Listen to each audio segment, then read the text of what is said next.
Hello everyone, আজকে হচ্ছে organic chemistry lecture number 29। যে যেখানে আছো খাতা কলম নিয়ে বসে যাও, দরজা জানালা সবকিছু বন্ধ করে দাও এবং ফুল স্ক্রিন এবং হচ্ছে হেডফোন দিয়ে ক্লাসটা এনজয় করবা, ঠিক আছে? So let's enjoy. আচ্ছা, প্রথম কথা হচ্ছে যে তোমরা আস্তে আস্তে জয়েন করতে থাকো। প্রথম হচ্ছে আমরা গত ক্লাসে SN1 এবং SN2 আলোচনা করেছিলাম। কি আলোচনা করেছিলাম? SN1 এবং SN2। স্যার SN1 মানে কি ছিল? SN1 হচ্ছে আমরা যেখানে 3 ডিগ্রি অ্যালকোহল তৈরি করেছিলাম কোথ থেকে? অ্যালকাইল হ্যালাইড থেকে, ঠিক আছে ভাইয়া? এরপর SN2 থেকে আসছে, SN2 আসছে অ্যালকাইল হ্যালাইড অর্থাৎ 1 ডিগ্রি অ্যালকাইল হ্যালাইড থেকে 1 ডিগ্রি অ্যালকোহল। স্যার গত ক্লাসে তেমন একটা কি কঠিন কিছু ছিল না, এই ক্লাসেও তেমন একটা কঠিন কিছু থাকবে না, ঠিক আছে? সো প্রথম কথা হচ্ছে SN1 এবং SN2 এর পার্থক্যটা একটু দেখো। পার্থক্য একটু ইম্পর্টেন্ট আছে ভাইয়া। কেন দেখো? এমসিকিউর জন্য ইম্পর্টেন্ট। প্রথম কথা হচ্ছে আমাকে বলো, আমরা SN1 গত ক্লাসে পড়েছিলাম, SN1 এর মেকানিজম কয়টা স্টেপে ঘটছিল? দুইটা স্টেপে। SN1 দুই ধাপে ঘটে, ঠিক আছে? SN2 এক ধাপে ঘটে, ঠিক আছে? SN2 এক ধাপে ঘটে, SN1 দুই ধাপে ঘটে। এরপরে দেখো SN1 শুধুমাত্র অ্যালকাইল হ্যালাইডের ঘনমাত্রার উপর নির্ভরশীল। গত ক্লাসে সেটা প্রমাণ পেয়েছিলাম, যেটা বিক্রিয়ার গতি নির্ধারক ধাপ। স্টেপ 1টা হচ্ছে আমার সবচেয়ে রেট ডিটারমাইনিং স্টেপ। সেই রেট ডিটারমাইনিং স্টেপে বিক্রিয়ক ছিল একটা। বিক্রিয়ক একটা থাকার কারণে পুরো বিক্রিয়ার সামগ্রিক গতি শুধুমাত্র একটি বিক্রিয়কের ঘনমাত্রার উপর নির্ভরশীল, যার কারণে এটা বলা হচ্ছে SN1 শুধুমাত্র অ্যালকাইল হ্যালাইডের ঘনমাত্রার উপর নির্ভরশীল, ঠিক আছে? এরপর বলা হচ্ছে দেখো SN2 অ্যালকাইল হ্যালাইড এবং নিউক্লিওফাইল উভয়ের ঘনমাত্রার উপর নির্ভরশীল। নিউক্লিওফাইল এবং উভয়ের ঘনমাত্রা নির্ভরশীল, এটা প্রমাণটা আমরা পেয়েছিলাম। স্যার কিভাবে? SN2টা ছিল একটা স্টেপে এবং সেখানে আমরা দেখতেছিলাম যে হচ্ছে OH এবং হচ্ছে অ্যালকাইল হ্যালাইড দুইটারই হচ্ছে কি একইভাবে গুরুত্বপূর্ণ, অর্থাৎ তাদের বিক্রিয়া ঘটাতে দুইটা বিক্রিয়ক একইভাবে গুরুত্বপূর্ণ ভূমিকা পালন করে। কি কি? অ্যালকাইল হ্যালাইড এবং হচ্ছে নিউক্লিওফাইল। নিউক্লিওফাইল কে ছিল ভাইয়া? OH ছিল। OH ছিল না নিউক্লিওফাইল? আর অ্যালকাইল হ্যালাইড কোনটা ছিল? CH3 CH2 Cl। গত ক্লাসে সেটা করে দিয়েছিলাম। সো অর্থাৎ বলতে চাচ্ছিলাম যে SN1 একটি বিক্রিয়কের ঘনমাত্রার উপর নির্ভরশীল, SN2 দুইটি বিক্রিয়কের ঘনমাত্রার উপর নির্ভরশীল। এটি প্রথম ক্রম বিক্রিয়া কেন বলা হচ্ছে? কারণ SN1 শুধুমাত্র একটি বিক্রিয়কের ঘনমাত্রার উপর নির্ভরশীল। এটা গত ক্লাসে বলেছিলাম কিভাবে প্রথম ক্রম বিক্রিয়া বের করে। দেখো SN1 এর রেট ডিটারমাইনিং স্টেপ সমানুপাতিক, SN1 এর রেট ডিটারমাইনিং স্টেপ সমানুপাতিক অ্যালকাইল হ্যালাইডের ঘনমাত্রা। আমাকে বলো পাওয়ার কয়টা? একটা না? সো প্রথম ক্রম বিক্রিয়া শেষ। এরপরে নিউক্লিওফাইল মানে SN2 এর ক্ষেত্রে RDS মানে SN2 এর রেট ডিটারমাইনিং স্টেপ। ভাইয়া রেট ডিটারমাইনিং স্টেপ মানে কি? গতি নির্ধারক ধাপ কয়টি বিষয়ের উপর নির্ভর করে? দুইটি বিষয়ের উপর নির্ভর করে। কি কি? অ্যালকাইল হ্যালাইড এবং হচ্ছে OH। অ্যালকাইল হ্যালাইড এবং OH এর ঘনমাত্রার উপর নির্ভর করে। এখন আমাকে বলো OH এর পাওয়ার 1, অ্যালকাইল হ্যালাইডের পাওয়ার 1, তো টোটাল পাওয়ার কত? 2। দ্বিতীয় ক্রম বিক্রিয়া শেষ। স্যার ক্রম কিভাবে বের করে? পাওয়ার দিয়ে বের করবা, কাজ শেষ। এরপরে দেখো 3 ডিগ্রি হ্যালাইডের ক্ষেত্রে SN1 সহজে ঘটে, আর 1 ডিগ্রি হ্যালাইডের ক্ষেত্রে SN2 সহজে ঘটে। এই 4 নম্বরে সবার প্রবলেম, কারণ এটা আমি এক্সপ্লেন করি নাই। এই জিনিসটা হচ্ছে আমি এক্সপ্লেন করি নাই, ঠিক আছে? আচ্ছা তাহলে দেখো একটু কিভাবে আমরা SN1 এবং SN2 এর ক্রমটা বের করবো। অর্থাৎ ক্রম মানে হচ্ছে কোনটার ক্ষেত্রে কোনটা সহজে ঘটে, ঠিক আছে? সো এই জিনিসটা একটু স্ক্রিনশট নিয়ে ফেলো সবাই, একটু স্ক্রিনশট নিয়ে ফেলো সবাই, এই জিনিসটা একটু স্ক্রিনশট নিয়ে ফেলো। যদি লিখতে পারো তাহলে লিখে ফেলো, আমার মনে হয় লেখার আমি আর টাইম দিব না। একটু স্ক্রিনশটটা নিয়ে ফেলো, মোবাইলটাকে ফুল হোল ডিসপ্লে দিয়ে স্ক্রিনশটটা নিয়ে ফেলো। এরপরে আমরা হচ্ছে এটা মুছে দিব।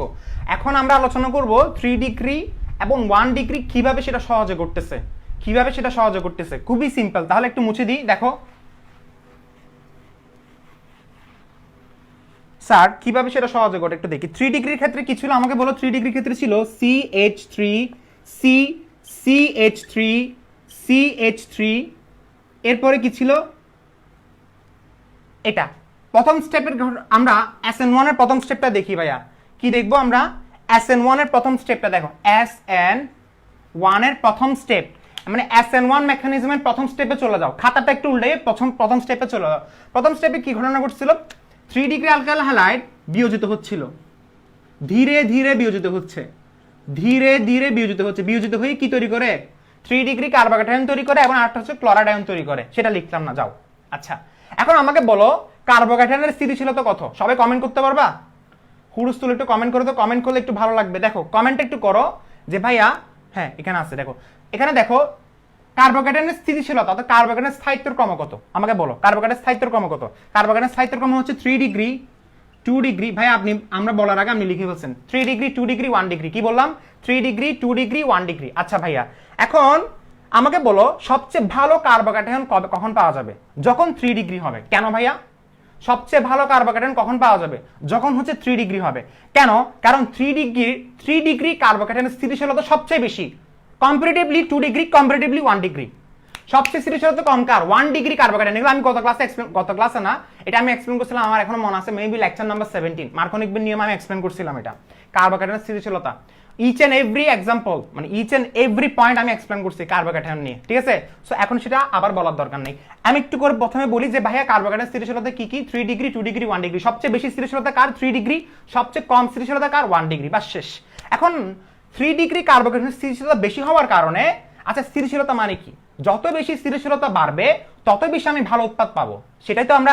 এতদিন পড়ে আসছিলাম যত বেশি স্থিতিশীলতা বাড়বে তত ভালো উৎপাদ পাবো তার মানে SN1 এর ভালো উৎপাদ পেতে গেলে আমাকে বলো কত ডিগ্রি কার্বোক্যাটায়ন সবচেয়ে বেস্ট 3 ডিগ্রি কার্বোক্যাটায়ন এরপরে 2 ডিগ্রি এরপর 1 ডিগ্রি এখন আমাকে বলো SN1 কে তুমি যদি 1 ডিগ্রিতে ঘটাতে চাও তাহলে তুমি ভালো উৎপাদ পাবা ভালো উৎপাদ পাবা না তুমি যদি বলো যে ভাইয়া SN1 কেন 1 ডিগ্রির ক্ষেত্রে হচ্ছে না তুমি প্রশ্ন করতে পারো না যে ভাইয়া SN1 কেন 1 ডিগ্রির ক্ষেত্রে হচ্ছে না সরি ভাইয়া দেখো তুমি প্রশ্ন করতে পারো যে ভাই দেখো এই CH2Cl এটা কত 1 ডিগ্রি এখন তুমি বলতে পারো অথবা আমি একটা কাজ করি ছোট দিকে নিলে তুমি ভালোভাবে বুঝবা এটা কত দেখো CH3Cl তুমি যদি বলতে পারো যে ভাইয়া 1 ডিগ্রি নিয়ে কেন হচ্ছে না তার মানে তুমি বলতে পারো যে ভাইয়া এখানে CH3 প্লাস হচ্ছে তোমার প্রশ্ন হচ্ছে ভাইয়া SN1 কেন 1 ডিগ্রি দিয়ে পাচ্ছি না আমি কেন 3 ডিগ্রি দিয়ে হচ্ছে প্রশ্ন আসতে পারে না জিনিসটা তো একটা মুখস্থ না তোমার প্রশ্ন হচ্ছে ভাইয়া 1 ডিগ্রি নিয়ে কেন হচ্ছে না 1 ডিগ্রি থেকে কার্বোক্যাটায়ন তৈরি হচ্ছে আর এখানে তৈরি হচ্ছে ক্লোরিন এটা আমিও জানি আপনিও জানেন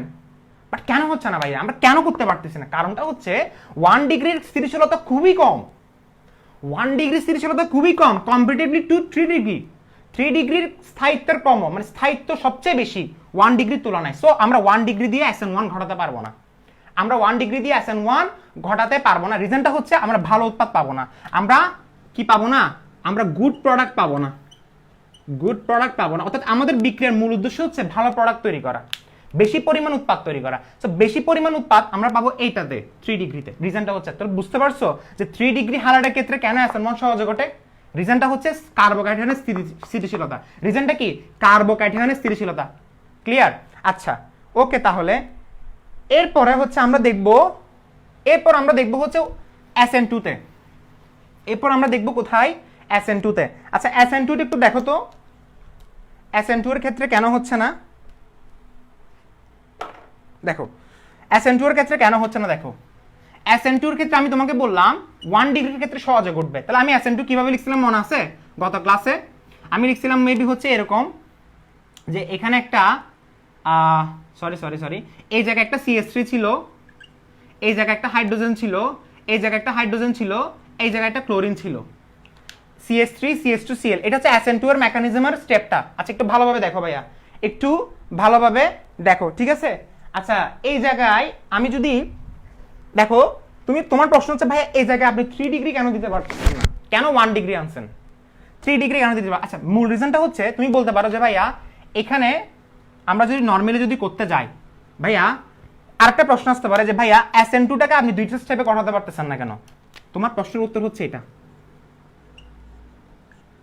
আবার 1 ডিগ্রি কার্বোক্যাটায়ন তৈরি হবে মনে রাখবা এই কার্বোক্যাটায়নটা এখানে ফর্ম হবে না কেন ভাইয়া কারণ এই কার্বোক্যাটায়নের স্থিতিশীলতা এতই যে কম এটা ফর্ম হবে না সো ফরমেশন অফ কার্বোক্যাটায়ন এখানে হবে না তুমি একটা কথা মাথায় রাখবা SN1 এর স্টেপ কি ছিল দুইটা একটা হচ্ছে ফরমেশন অফ কার্বোক্যাটায়ন অর্থাৎ কার্বোক্যাটায়ন তৈরি করছিলাম আর দ্বিতীয় স্টেপে নিউক্লিওফিলের আক্রমণ ঘটাইছি এটা না বাট SN2 তে আমরা এটা করতে পারতেছি না কেন তুমি বলতে পারো যে SN2 তে ভাইয়া ফরমেশন অফ কার্বোক্যাটায়ন কেন হচ্ছে না এরপরে নিউক্লিওফিলের আক্রমণ আমি দুইটা স্টেপে কেন ঘটাচ্ছেন না রিজনটা হচ্ছে SN2 তুমি যদি দুইটা স্টেপে করতে যাও তাহলে ফরমেশন অফ কার্বোক্যাটায়ন তো তৈরি হচ্ছে না তাহলে কিভাবে সম্ভব সো SN2 তুমি কখনো দুইটা স্টেপে তৈরি করতে পারবে না এটাই হচ্ছে রিজন ফরমেশন অফ কার্বোক্যাটায়ন এখানে পসিবল না কারণ হচ্ছে স্থিতিশীলতা সবচেয়ে বেশি কি স্থিতিশীলতা সবচেয়ে কম কোথায় 1 ডিগ্রিতে এরপরে হচ্ছে কত ডিগ্রিতে 2 ডিগ্রিতে একটু ওয়েট করো তো আচ্ছা এখন প্রশ্ন হচ্ছে ভাইয়া 1 ডিগ্রির ক্ষেত্রে আপনি কিভাবে সেটা বললেন মানে SN2 1 ডিগ্রির ক্ষেত্রে সবচেয়ে ভালোভাবে কিভাবে হচ্ছে রিজনটা হচ্ছে দেখো যখন এখানে আসলে ওয়েজ আসবে এখানে কি আসবে, এখানে OH আসবে। আচ্ছা OH যখন আসবে, আমাকে একটা কথা বলো, OH হচ্ছে কার্বনকে ধাক্কা মারবে, সবাই এগ্রি এটা? OH হচ্ছে কার্বনকে কি মারবে, ধাক্কা মারবে। আচ্ছা অলরেডি OH ক্লোরিনের কারণে এদিক দিয়ে আসতে পারে নাই, এদিক দিয়ে হচ্ছে কি ছিল, পটাশিয়াম হাইড্রোক্সাইড ছিল না, পটাশিয়াম হাইড্রোক্সাইড তো OH টা এদিকে আসার কথা ছিল, বাট OH টা সামনের দিকে আসতে পারে না। সে কি করছে, সে আসছে পেছন দিকে, সে আসছে কোত্থেকে, পেছন দিকে। তো পেছন দিকে এসে দেখতেছে OH, বাট এই জায়গায় মিথাইল মূলক দাঁড়িয়ে আছে, এই জায়গায় কি আছে, মিথাইল মূলক দাঁড়িয়ে আছে। এখন মিথাইল মূলক হচ্ছে একটা বাল্কি গ্রুপ, বাট তুমি এটা বলতে পারো যে মিথাইল মূলক হচ্ছে, মিথাইল মূলকের মধ্যে কিন্তু ইলেকট্রন ঘনত্ব থাকে। আমি তোমাকে ছোটবেলা থেকে, মানে হচ্ছে ছোটবেলা বলতে আমি তোমাকে গত 1 মাস ধরে পড়ে আসতেছি যে মিথাইল মূলক হচ্ছে ইলেকট্রন দাতা। সবাই এটা আমার সাথে এগ্রি? মিথাইল মূলক হচ্ছে ইলেকট্রন দাতা, এটা আমরা রেজোনেন্সে পড়ছিলাম, মনে আছে? মিথাইল মূলক হচ্ছে ইলেকট্রন দাতা। আচ্ছা ভাইয়া, তার মানে মিথাইল মূলকের মধ্যে ইলেকট্রন ঘনত্ব আছে, এগ্রি সবাই? আচ্ছা যেহেতু মিথাইল মূলকের মধ্যে ইলেকট্রন ঘনত্ব আছে, সো এটা হচ্ছে ইলেকট্রন ঘনত্ব বেশি, আবার এটারও ইলেকট্রন ঘনত্ব বেশি। তার মানে দুইটা, তবে তুলনামূলকভাবে মিথাইল মূলক ইলেকট্রন ঘনত্ব কম কম্পারেটিভ টু OH, মানে OH এর তুলনার সাথে মিথাইল মূলকের তুলনা করলে মিথাইল মূলকের ইলেকট্রন ঘনত্ব একটু কম। তবে তাদের মধ্যে কিন্তু পারস্পরিক বিকর্ষণ থাকে, এবং পারস্পরিক বিকর্ষণের প্রভাবে যে বাধা সৃষ্টি হয় সেটাও কিন্তু স্টেরিক বাধা। গত ক্লাসে বলছিলাম না, সেটা কি, স্টেরিক বাধা। অর্থাৎ দুইটা যখন কি পরপর কি থাকে, ইলেকট্রন ঘনত্ব বিশিষ্ট দুইটা যখন আদান থাকে, তখন তাদের মধ্যে বিকর্ষণের ফলে যে বাঁধাটা তৈরি হয় সেটাকে তো বলে স্টেরিক বাঁধা। অনেকে মনে করে যে ভাই ক্লোরিনের সাথে OH এর স্টেরিক বাঁধা, কে বলছে মিথাইলের সাথে OH এর স্টেরিক বাঁধা হয় জানো? তবে স্টেরিক বাঁধাটা খুবই অল্প, কেন জানো? কারণ মিথাইল মূলক শুধুমাত্র একটা আছে। সাপোজ ধরো মিথাইল মূলক আরেকটা দিচ্ছি এখানে, সাপোজ ধরো মিথাইল মূলক আমি এখানে একটা দিচ্ছি, কোথায়, এই জায়গায়, তাহলে মিথাইল মূলক এইটাকে বাঁধা দিবে, কয়টা বাঁধা আসতেছে, দুইটা। সাপোজ ধরো আমি মিথাইল মূলক এখানে দিলাম, কয়টা দিল, তিনটা বাঁধা দিচ্ছে। তাহলে একদিক দিয়ে এটা একটা বাঁধা, এদিক দিয়ে বাঁধা, এদিক দিয়ে একটা বাঁধা, কয়টা, 3 দিক থেকে বাঁধা আসতেছে। তার মানে বাঁধার পরিমাণ বেশি, তার মানে স্টেরিক বাঁধা বেশি হচ্ছে। যদি আমি মিথাইল মূলক বাড়াই, তার মানে আমার বিক্রিয়াটা তখন হবে না, মানে বিক্রিয়াটা তখন পসিবল না যদি মিথাইল মূলক যদি আমি বেশি আনি। কেন ভাইয়া? কারণ রিজন হচ্ছে স্টেরিক বাঁধা।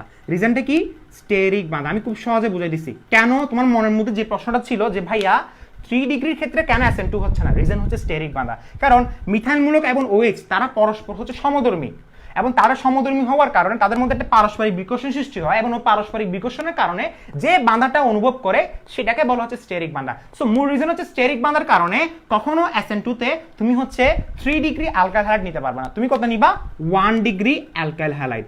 1 degree alkyl halide is possible for SN2, আর 3 degree alkyl halide is possible for SN1। ভাইয়া SN1 এবং SN2 done and dusted, done and dusted. SN1 এবং SN2 হচ্ছে এখানে শেষ। এরপরে দেখো SN1 এবং SN2 তাহলে আমাদের শেষ। এখন আমরা আলোচনা করব, শেষ হচ্ছে না? আচ্ছা এখন তাহলে একটু অন্যদিকে যাই। আচ্ছা প্রথমে মনে করছিলাম হচ্ছে ফার্স্টে E1 এবং E2 পড়াবো, তবে E1 এবং E2 তে আমি এখন যেতে যাচ্ছি না, ঠিক আছে? E1 এবং E2 তে এখন যেতে যাচ্ছি না, E1 এবং E2 একটু পরে পড়াই। দেখো প্রথম কথা হচ্ছে, দেখো নিউক্লিওফিলিক প্রতিস্থাপন বিক্রিয়া কয় ধরনের ছিল, 3 ধরনের ছিল। মানে আমাদের, sorry I am extremely sorry, halogen অ্যালকেনের রাসায়নিক বিক্রিয়া কয় ধরনের, 3 ধরনের। খাতাটা উল্টো দাও ভাইয়া, কি বললাম, হ্যালোজেন অ্যালকেনের রাসায়নিক বিক্রিয়া কয় ধরনের, 3 ধরনের। একটা হচ্ছে নিউক্লিওফিলিক প্রতিস্থাপন বিক্রিয়া, 2 নাম্বার হচ্ছে অপসারণ বিক্রিয়া, 3 নাম্বার হচ্ছে, বলো 3 নাম্বার কি, গ্রিনার্ড বিকারক বিক্রিয়া, অর্থাৎ ধাতুর সাথে বিক্রিয়া, মানে হ্যালোজেন অ্যালকেনের সাথে ধাতুর সাথে বিক্রিয়া। তাহলে ফার্স্টে ধাতুর সাথে বিক্রিয়াটা করে ফেলি অল্প সময়ের মধ্যে, এরপর আমরা হচ্ছে E1 এবং E2 পড়বো। মাত্র 12টা বিষয় হয়েছে, মাত্র 12টা বিষয়, সবাই কিন্তু ঘুম যায় 3টা বাজে না। সো দেখো কি বললাম, ফার্স্টে ধাতুর সাথে বিক্রিয়াটা পড়া দিচ্ছি, একটু আগে এটা পড়াই, কারণ তুমি হয়তো সাথে সাথে মেকানিজম পড়ালে, মানে সিকোয়েন্সটা একটু দেখো, তুমি এরপরে দুইটা মেকানিজম পড়ালে তুমি বিরক্ত বোধ করতে পারো। অলরেডি তো অনেকজন এখন ঘুম চলে যাবে, ঘুমাই যাবে গা। সো তারা ঘুমানোর আগে আমি হচ্ছে তাদেরকে গ্রিনার্ড বিকারকটা পড়াই দিই। স্যার এটা হচ্ছে কি 3 নাম্বার পয়েন্ট মনে হয় তোমার খাতার মধ্যে, মেবি 3 নাম্বার। তুমি বলতে পারো যে ভাই আপনি সিরিয়াল কেন মেনটেন করতেছেন না, ডাজন্ট ম্যাটার ভাইয়া। কি বললাম, হ্যালোজেন অ্যালকেনের সাথে ধাতুর সাথে বিক্রিয়া, হ্যালোজেন অ্যালকেনের সাথে ধাতুর সাথে বিক্রিয়া। কি বললাম, হ্যালোজেন অ্যালকেনের সাথে ধাতুর সাথে বিক্রিয়া, এটা হচ্ছে আমার আজকের পড়া। স্যার কিভাবে দেখেন তো, ফার্স্ট আমি একটা হ্যালোজেন অ্যালকেন নিলাম, ফার্স্ট আমি কি নিলাম, হ্যালোজেন অ্যালকেন নিলাম। হ্যালোজেন অ্যালকেন মানে হচ্ছে কি CH3, তার মানে আমি এইভাবে নিতে পারি, হ্যালোজেন অ্যালকেন মানে হচ্ছে R X, এটা হচ্ছে হ্যালোজেন অ্যালকেন, এটা হচ্ছে কি হ্যালোজেন অ্যালকেন। হ্যালোজেন অ্যালকেনের সাথে কার বিক্রিয়া, ধাতুর সাথে বিক্রিয়া করাও, ম্যাগনেসিয়াম। ম্যাগনেসিয়াম ম্যাগনেসিয়াম কিন্তু ফিক্স থাকবে, কি বললাম ম্যাগনেসিয়াম কি থাকবে, ফিক্স থাকবে, ম্যাগনেসিয়াম কি থাকবে, ফিক্স থাকবে, ঠিক আছে। এরপরে এখানে নাও ড্রাই ইথার, কি নাও এখানে ড্রাই ইথার, না কি তৈরি হবে, কি তৈরি হবে, এখানে তৈরি হবে RMgX, এটাকে বলা হয় গ্রিগনাট বিকারক। হিয়ার ইজ গ্রিগনাট বিকারক। গ্রিগনাট বিকারকের সাথে আমি তোমাদেরকে অনেক আগে পরিচয় করাই দিছি, মেবি লেকচার 11 নাকি 12 সামথিং এরকম হবে, কারণ অ্যালকেন প্রস্তুতি আমরা কিন্তু গ্রিগনাট বিকারক থেকে তৈরি করেছিলাম ভাইয়া, বোঝা গেছে। আচ্ছা এখন এই গ্রিগনাট বিকারক থেকে আমাদের কি তৈরি করতে হবে, প্রশ্ন হচ্ছে কি তৈরি করতে হবে, গ্রিগনাট বিকারক থেকে অ্যালকোহল তৈরি করতে হবে। কি তৈরি করতে হবে, অ্যালকোহল তৈরি করতে হবে। স্যার আপনি কি অ্যালকোহলে ঢুকে গেছেন? না ভাইয়া, আসলে অ্যালকোহলে ঢুকে যায় না, অ্যালকোহল কিন্তু আলাদা একটা পড়া।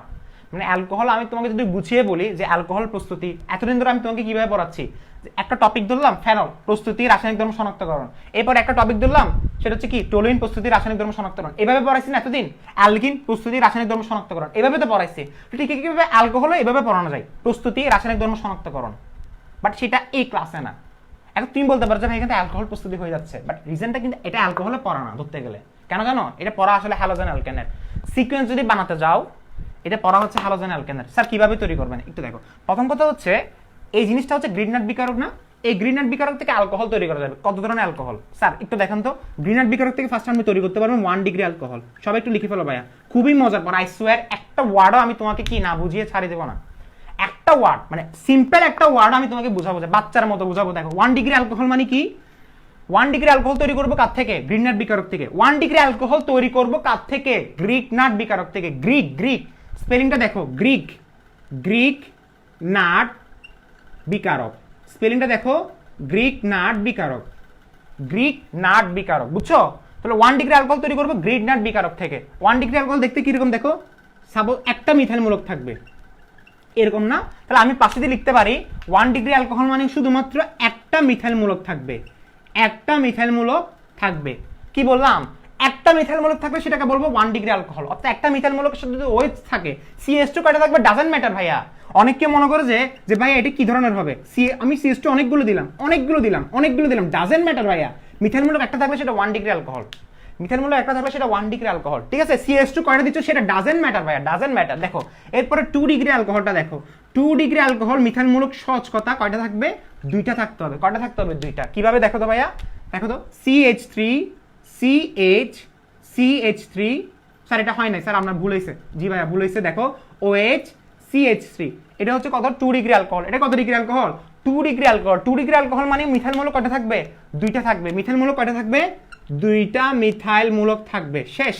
এরপরে দেখি 3 ডিগ্রি অ্যালকোহলটা, 3 degree alcohol, 3 degree alcohol, 3 degree alcohol, 3 degree alcohol methyl মূলক কয়টা থাকবে, তিনটা থাকবে। মিথাইল মূলক কয়টা থাকবে, তিনটা থাকবে। কিভাবে দেখো তো, কিভাবে দেখো,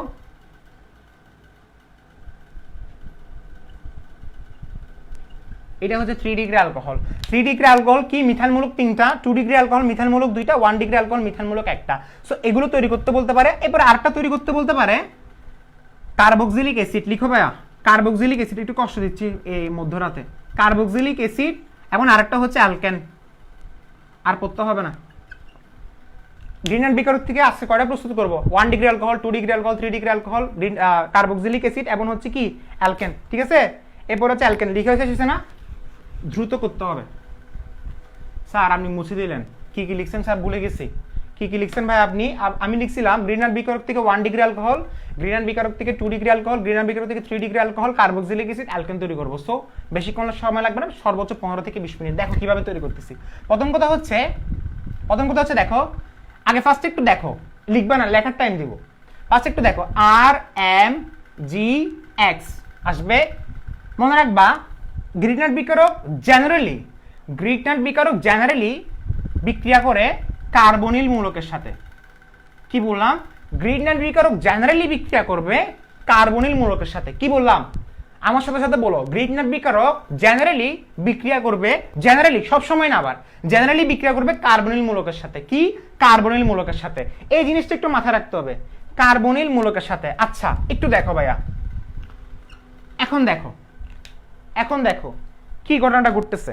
দেখো RMgX, আচ্ছা জিনিসটা কিরকম, তুমি হয়তো বলতে পারো স্যার RMgX কেন লিখলেন। আচ্ছা ভাইয়া মুছে দিচ্ছি তাহলে, যেহেতু বিরক্তবোধ দেখাচ্ছ, তাহলে আমি লিখতে পারি CH3 MgBr সমস্যা আছে?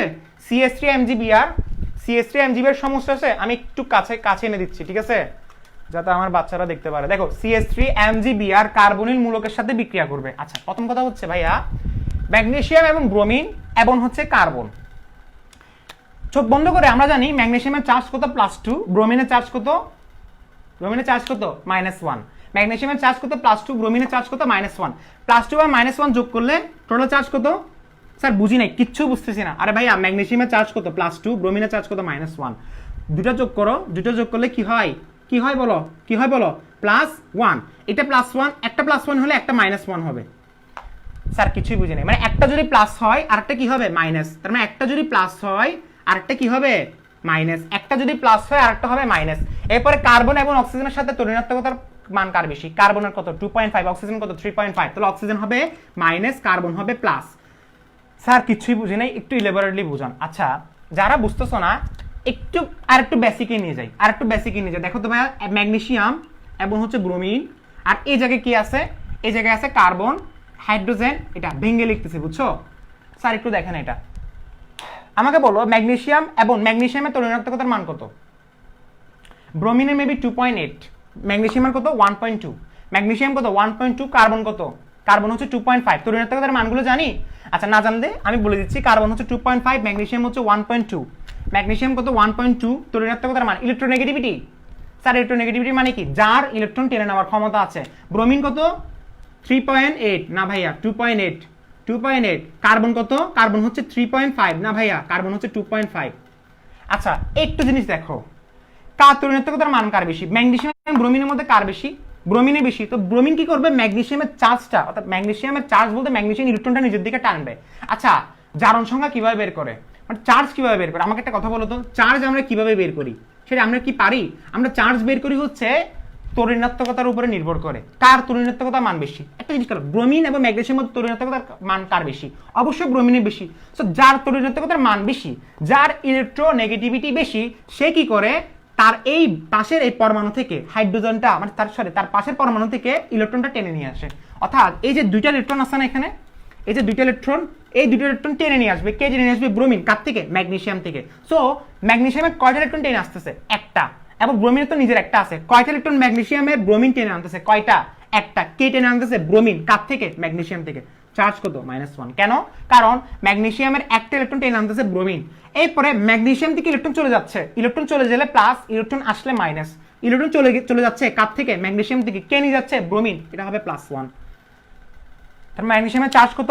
+1। আচ্ছা, এরপরে ম্যাগনেসিয়াম এবং কার্বনের মধ্যে ঋণাত্মকতার মান কার বেশি? ভাইয়া দেখো তো 1.2, 2.5, কার বেশি? কার্বনের বেশি। কার থেকে বেশি? ম্যাগনেসিয়াম থেকে বেশি। তো যার ঋণাত্মকতার মান বেশি, সে ইলেকট্রন টেনে আনবে। কে টেনে আনবে? কার্বন। কার থেকে? ম্যাগনেসিয়াম থেকে। সো এটা কত হবে বলো? কত হবে? +1। কার্বন এবং ম্যাগনেসিয়ামের ক্ষেত্রে কত হবে? +1। না ভাইয়া ভুল হয়েছে। কেন ভাইয়া? কারণ কার্বনের ঋণাত্মকতার মান বেশি। সো এটা কত হবে? +1। স্যার -1 কেন দিছি জানেন? -1 কেন দিছি? কারণ হচ্ছে এই কার্বনের এবং ম্যাগনেসিয়ামের ঋণাত্মকতা যদি আমি কম্পেয়ার করি, কার্বনের বেশি। কার্বন ইলেকট্রন টেনে নিয়ে আসতেছে কার থেকে? ম্যাগনেসিয়াম থেকে। -1। কয়টা আনছে? একটা টেনে নিয়ে আসছে মাইনাস, দুইটা আনলে -2, তিনটা আনলে -3। এখন আমাকে বলো ম্যাগনেসিয়ামের টোটাল চার্জ কত? +2, ব্রোমিনের টোটাল চার্জ কত? -1। দুইটা যোগ করো, আনসার আসবে +1। পাইছো? যারা বুঝো নাই তারা এভাবে বুঝবা। এরপরে কার্বনের চার্জ কত? -4। এখানে -4 হবে। হাইড্রোজেন, কার্বনটা আমার বের করার দরকার না, আমরা ম্যাগনেসিয়াম এবং ব্রোমিনেরটা বের করলাম। কারণ দেখো +1 কেন হয়েছে?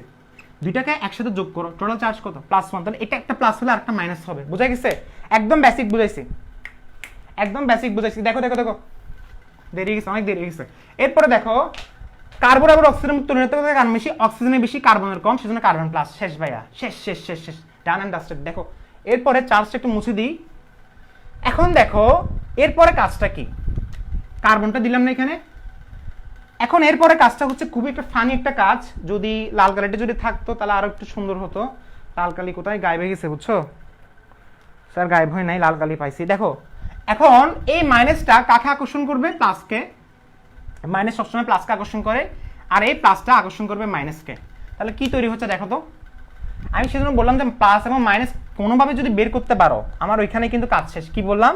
প্লাস এবং মাইনাস যদি কোনোভাবে যদি বের করতে পারো, কাজ কিন্তু ওইখানে শেষ। তাহলে OMgBr। পুরো এমজিবিআরটা অক্সিজেন কাছে চলে আসছে। কেন? কারণ প্লাস মাইনাসের কাছে চলে আসে। এরপরে এই জায়গায় প্লাসের কাছে কি আসছে? CH3 আসছে। বসে দাও। আর বাম হাত এবং ডান হাত খালি রাখো। প্রশ্ন হচ্ছে স্যার বাম হাত ডান হাত কি হবে? একটু ওয়েট করো ভাইয়া। এরপরে এই জায়গায় পানি দাও, এই জায়গায় পানি দাও, দেখা যাচ্ছে কিনা একটু দেখি।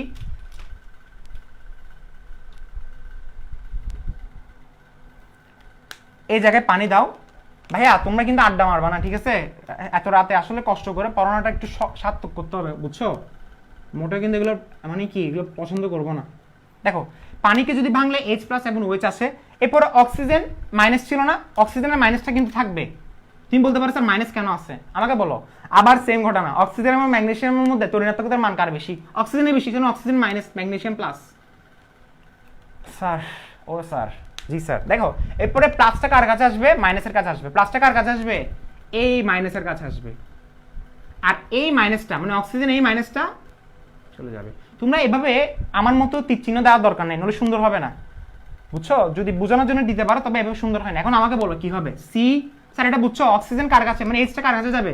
অক্সিজেনের কাছে। OH কেন ভাইয়া? প্লাস মাইনাসের কাছে যাচ্ছে। এরপরে OHটা কার কাছে যাবে? Magnesium bromide. তাহলে আলাদা হয়ে যাবে এটা। ম্যাগনেসিয়াম হাত কয়টা? দুইটা না ম্যাগনেসিয়ামের? শেষ। Magnesium OH Br। এরপরে এখানে খালি, এখানে খালি, এখানে CH3। এখন শেষ। এরপর একটু সবাই দেখো,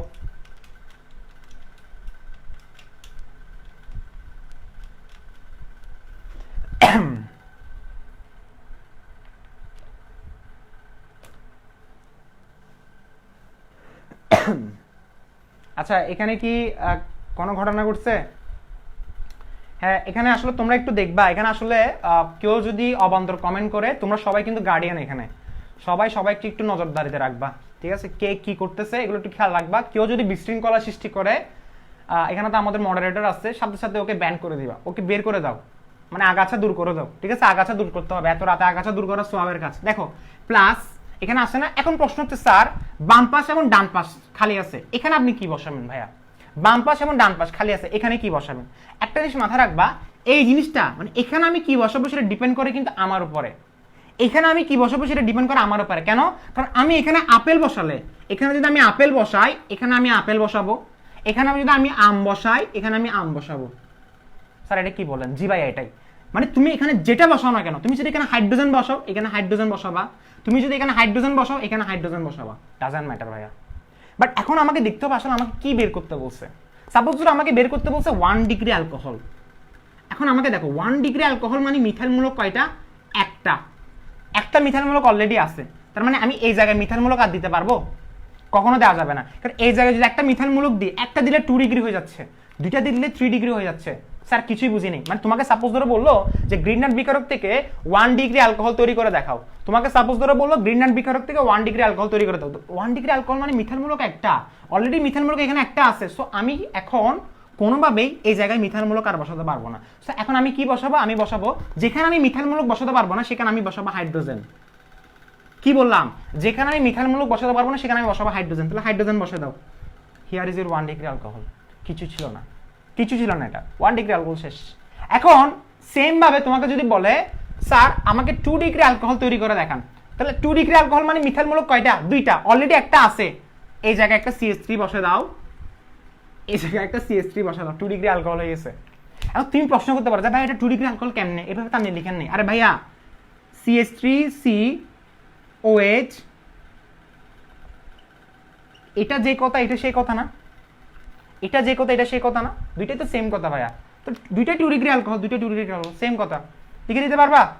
এর আগে কি ছিল? এর আগে ছিল এটা, এখানে HH ছিল। তুমি বলতে পারো যে ভাই এটা কনফিউশন লাগতেছে, তাহলে দেখো কনফিউশন লাগলে সেম কথা না এটা। এর আগে কি ছিল? এর আগে ছিল এখানে হাইড্রোজেন, এখানে হাইড্রোজেন, এখানে হাইড্রোজেন, তাহলে CH3CH2OH। স্যার আপনি আরেকবার করে দেন ভাইয়া, আমি কিচ্ছুই বুঝতেছি না। আচ্ছা ঠিক আছে, আমি 2 ডিগ্রি অ্যালকোহলটা করে দিব। এরপর তুমি আপনার বেসিক শুনো।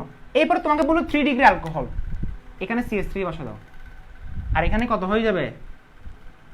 শেষ, 3 ডিগ্রি অ্যালকোহল। স্যার বুঝি না, আরেকবার করে দেন। জি ভাই আরেকবার করে দিচ্ছি, জি ভাই আরেকবার করে দিচ্ছি, ঠিক আছে?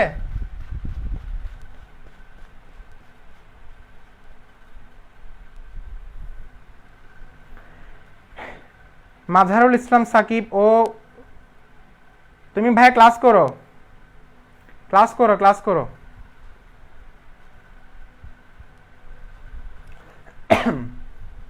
আচ্ছা ঠিক আছে, ওকে। এরপরে 2 ডিগ্রি অ্যালকোহলটা একটু তৈরি করে দেখি, ঠিক আছে? যারা যারা এখনো বুঝো নাই আরেকবার 2 ডিগ্রি অ্যালকোহল এবং 3 ডিগ্রি অ্যালকোহলটা দেখবো। দেখো 2 ডিগ্রি অ্যালকোহলটা কিভাবে তৈরি করে। CH3Mg প্লাস প্লাস কার্বনিল মূলকের সাথে সেই বিক্রিয়া করবে, এটাই তো আমরা জানি, ঠিক আছে? আচ্ছা এখন দেখো আমাকে বের করতে বলছে যে 2 ডিগ্রি অ্যালকোহল তৈরি করে দেখাও। 2 ডিগ্রি অ্যালকোহল তৈরি করে দেখাও। তো 2 ডিগ্রি অ্যালকোহল মানে মিথাইল মূলক কয়টা থাকতে হবে? 2টা থাকতে হবে। স্যার একটু দেখি তো, এটা হচ্ছে প্লাস, এটা হচ্ছে মাইনাস, আর এটা হচ্ছে প্লাস, এটা হচ্ছে মাইনাস। এই প্লাসটা মাইনাসের কাছে যাবে আর এই প্লাসটা মাইনাসের কাছে আসবে, শেষ না? এখন কি তৈরি হচ্ছে দেখো, CH3 সরি ভাইয়া, CH3 আগে লিখে বলছি। দেখো এই COটা লিখবো, এটা লিখবো, এবং এই জিনিসটা ডিপেন্ড করে এখানে কি আছে সেটা আমরা জানি। এরপর আমি কি লিখবো, OMgBr, আর এই জায়গায় লিখবো কি, CH3। এখন তোমার প্রশ্ন হচ্ছে ভাইয়া এখানে আমি কি দিব, এখানে এবং এখানে আমি কি দিব সেটা ডিপেন্ড করে আমাকে প্রশ্নে কি বের করতে বলতেছে। সাপোজ আমাকে প্রশ্ন বের করতে বলছে 2 ডিগ্রি অ্যালকোহল, মনে রাখবা 2 ডিগ্রি অ্যালকোহল মানে মিথাইল মূলক কয়টা? 2টা। তাহলে একটা মিথাইল মূলক এখানে দিতে হবে মাস্ট। কেন ভাইয়া? অলরেডি একটা আছে, আরেকটা লাগবে। আরেকটা দিলে আরেকটা এখানে বসে গেছে। আমি বললাম না, এখানে আম দিলে এখানে আম বসবে, এখানে কলা দিলে এখানে কলা বসবে, জিনিসটা হচ্ছে এরকম। সো তোমাকে বের করতে বলছে 2 ডিগ্রি মানে মিথাইল মূলক হচ্ছে 2টা হয়ে গেছে না? তার মানে আর মিথাইল মূলক প্রয়োজন নাই। তার মানে আমি শুধু এখানে H দিব একটা, তাহলে এখানে একটা H বসাও। এরপর এটাকে পানি আদ্র বিশ্লেষণ করা দাও, শেষ। পানি দিলে কি হয়, OH-টা কার কাছে যাবে? MgBr এর কাছে, এবং H-টা যাবে OH এর কাছে। তাহলে এখানে কি তৈরি হচ্ছে দেখো, CH, এরপর এখানে কি দেখো, CH3, এখানে কি দেখো, CH3। এটা কত ডিগ্রি? 2 degree alcohol. বাকিটা কি? বাকিটা হচ্ছে MgOHBr। কারা কারা বুঝছো? একটু বলো।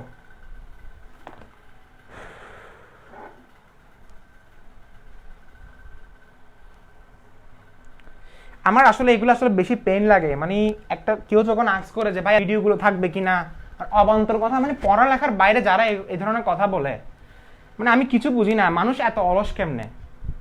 মানুষ সামান্য একটা গ্রুপের অ্যানাউন্সমেন্টে গিয়ে সে পোস্টগুলো পড়ে দেখতে পারে না, যে মানে তাকে আবার আমাকে ইনবক্সে কমেন্ট করতে, বা ইনবক্স আবার করতে হবে তাকে আবার হচ্ছে লাইভ ক্লাসে আবার গিয়ে কমেন্ট করতে হবে, মানে তার পারদর্শিতা দেখাতে হবে যে আমি কমেন্ট করতে পারি, ভালো ভালো কমেন্ট করতে পারি। এই জিনিসগুলো করার দরকারটা কি ভাইয়া? তুমি কি জানো না গ্রুপের অ্যানাউন্সমেন্টে গ্রুপের যাবতীয় তথ্য সবগুলো থাকে? আমি সুন্দর করে সবকিছু গুছিয়ে স্টেজ বাই স্টেজ, আমি স্টেপ বাই স্টেপ তোমাদেরকে আমি তৈরি করে দিচ্ছি। তবুও তোমরা ফালতু কথাবার্তা আমার সামনে বলো। লাইভ ক্লাস চলতেছে, তুমি বলতেছো যে ভাইয়া ভিডিওগুলো থাকবে কিনা? কোনো দরকার আছে এগুলো বলার? এই টাইমে ভিডিওগুলো থাকবে না কেন? আমার কথা বলো, আমি ভিডিওগুলো কাদের জন্য করতেছি? ভিডিওগুলো আমি তাহলে কাদের জন্য? আমি যদি ডিলিট করে দিই, এখন তুমি বলতে পারো যে ভাই ডিলিট করার হুমকিটা আপনি দেন কেন? আপনি আমাকে একটা কথা বলেন, আপনি থ্রেট কেন দেন? থ্রেট না দিলে তোমরা কখনো সিধা হতো না, তোমরা কখনো ঠিক হতে পারতা না। তোমাদেরকে যদি ধমক না দিতাম, তোমাদেরকে যদি শুরু থেকে যদি ভয় না লাগাতাম, তোমরা কখনো ঠিক হতো না। তোমাদের মধ্যে টেন্ডেন্সি কাজ করতো না যে আমাকে পড়তে হবে, আমাকে তাড়াতাড়ি করতে হবে, না হলে ভাইয়া ভিডিও ডিলিট করে দিবে। এই টেন্ডেন্সিটা তোমাদের কাজ করতো না। রিজনটা হচ্ছে এটা। এখন আমি কি করলাম, এখন আমি যখন বলছি অক্টোবর পর্যন্ত ভিডিওটা থাকবে, এখন সবাই রিল্যাক্স, আরে আরামসে 1 মাস আছে, আরামসে আস্তে আস্তে দেখবো। ওই জিনিসটা এখন চলে গেছে, মোমেন্টামটা এখন চলে গেছে। বাট আমি বাধ্য হয়ে গেছি। বাট তোমরা আমার মাথা খেয়ে বলতেছো যে ভাইয়া ভিডিও থাকবে কিনা।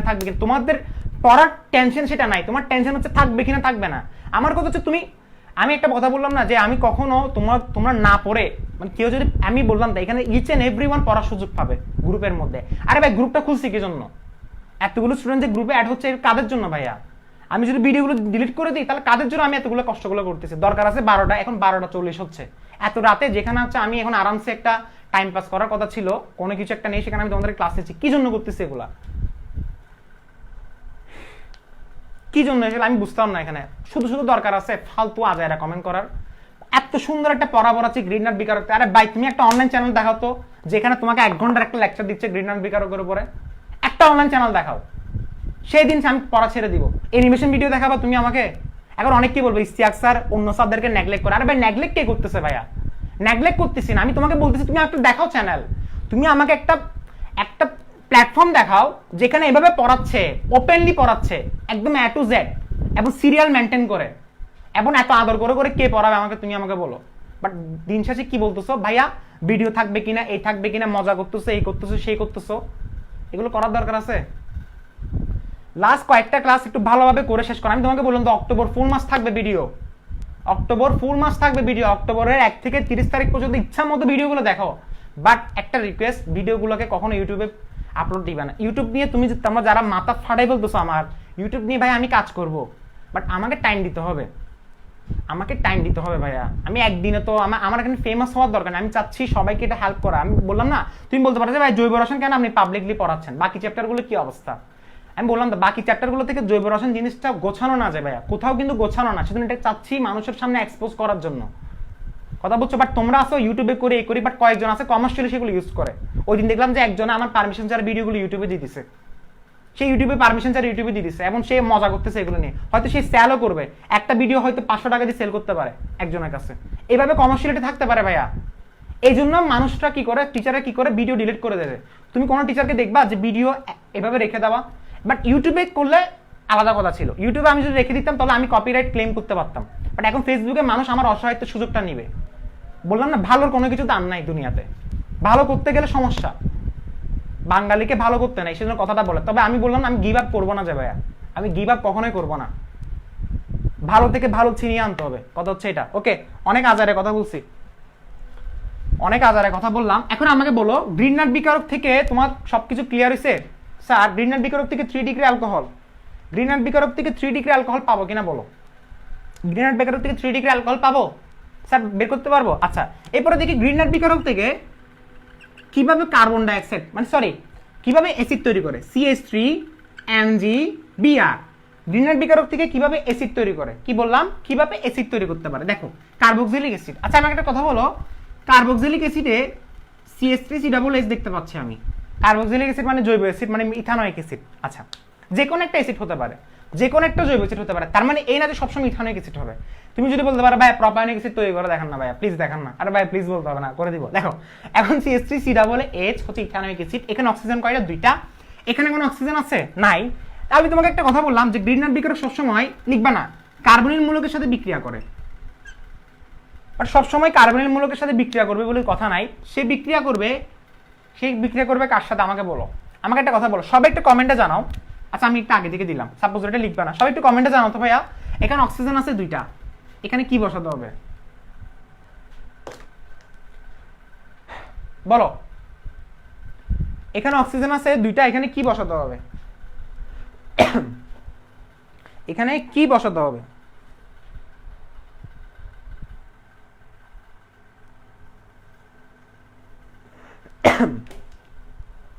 আচ্ছা এতক্ষণ ধরে যা কথা বললাম সেগুলো নিয়ে চর্চা করার দরকার নেই, এগুলো মাঝে মাঝে বলতে হয়, ঠিক আছে? এগুলো মাঝে মাঝে বলতে হয়, তার মানে এই না যে আমি খেপে যাচ্ছি, আমি কখনো খেপে না, ঠিক আছে? এগুলো তোমাদেরকে কিছু কিছু মাঝে মাঝে ডোজ দিতে হয়। দেখো এটা বলো, সবাই বলে এখানে কি দিতে হবে, এখানে অক্সিজেন দিব নাকি অন্য কিছু দিব, এখানে কি দিতে হবে? শিপন বলতেছে এখানে হাইড্রোজেন দিব, তাকে পিটানো দরকার। এখানে হাইড্রোজেন দিলে কেমনে? তোমাকে বললাম না এখানে অক্সিজেন 2টা আছে, অক্সিজেন 2টা আছে, এখানে কি দিব? আরে ভাইয়া কার্বন ডাইঅক্সাইড। কি দিতে হবে? কার্বন ডাইঅক্সাইড দিব। কি দিব? কার্বন ডাইঅক্সাইড দিব। আচ্ছা দেখো কার্বন ডাইঅক্সাইড দিব, এখানে কার্বন ডাইঅক্সাইড দিলে কি তৈরি হচ্ছে দেখো, কার্বন এবং অক্সিজেনের মধ্যে তরিণাত্মকতার কার মান বেশি? অবশ্যই অক্সিজেনের বেশি, এটা মাইনাস হবে, আর এই জিনিসটা প্লাস হবে। Sir clear? আচ্ছা এরপরে আমি এখানে লিখলাম CH3MgBr। আচ্ছা প্রথমে CH3 লিখবো না, ফার্স্ট আমি কি লিখবো, এই জিনিসটা লিখবো না। আচ্ছা এখানের মধ্যে কি তৈরি হবে, OMgBr লেখা হয়েছে। এরপরে এই জায়গায় কি হবে, CH3 হবে আবার আগের মতো, আর এই জায়গায় কি হবে, ডাবল বন্ড হবে। এখানে আমি কি দিব, এখানে আমি দিব পানি। এখানে আমি কি দিব, এখানে আমি দিব হচ্ছে পানি। এখানে আমি কি দিব, পানি। এরপরে পানি দিলে কি তৈরি হচ্ছে দেখো, পানির মধ্যে কি আছে, আমি যদি বেঙ্গে লিখি, আমি বললাম এখন অনেক ইন্টারেস্টিং পড়া বাকি আছে, E1 এবং E2 সবচেয়ে ইন্টারেস্টিং একটা পড়া, এবং এটা লাস্ট পার্টের জন্য রেখে রাখছি, বুঝছো? মজা না পেলে বলবাম, এমবি ফেরত দিয়ে দিব, কষ্ট করে যে ঘুমাচ্ছ বলে দিব। দেখো H+ এবং OH।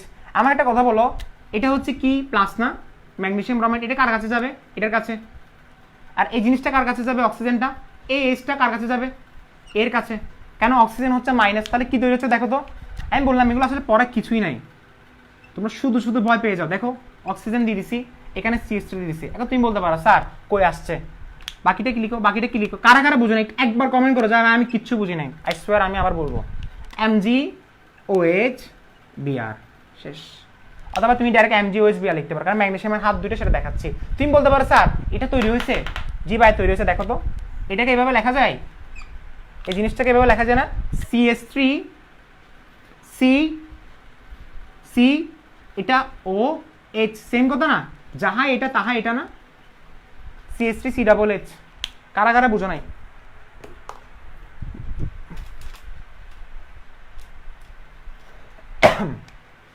দেখো প্রথমে কি বললাম, CH3 MgBr কার্বন ডাইঅক্সাইডের সাথে বিক্রিয়া করবে, কার্বন ডাইঅক্সাইডের মধ্যে কার্বন এবং অক্সিজেনের মধ্যে দূরত্বের মান কার বেশি, অক্সিজেন মাইনাস, এটা প্লাস। এতটুকু বোঝা গেছে? আচ্ছা, এরপরে তুমি বলতে পারো স্যার এখানে দুইটা অক্সিজেন কেন দিচ্ছেন? কারণ আমাকে বের করতে বলছে গ্রিনার বিকারক থেকে জৈব অ্যাসিড বের করে দেখাও। জৈব অ্যাসিড মানে অক্সিজেন দুইটা, শেষ। এরপরে OMgBr এটা কেমন আসলো? কারণ অক্সিজেনের সাথে কে গেছে? অক্সিজেন মাইনাস, আর মাইনাস কার কাছে গেছে? প্লাসের কাছে, তাহলে MgBr, শেষ। এরপরে কার্বন নিচে CH3 কেন আসছে? কারণ একটা প্লাস হলো আরেকটা মাইনাস, মাইনাস প্লাসের কাছে গেছে, শেষ, CH3। এরপর ডাবল বন্ড অক্সিজেন আগে থেকে ছিল, এরপর পানি দিছি, পানির মধ্যে একটা H প্লাস একটা OH, H প্লাস কার কাছে যাবে? O এর কাছে। কেন ভাইয়া? কারণ O হচ্ছে মাইনাস। কেন ভাইয়া? কারণ O এবং ম্যাগনেসিয়ামের মধ্যে তড়িৎদ্রাত্মকতার কার মান বেশি? অক্সিজেনের বেশি, তাহলে OH, OH MgBrটা OH এর কাছে চলে যাবে, আর বাকিটা কি হবে? CH3 C double bond OH। কারা কারা বুঝো নাই?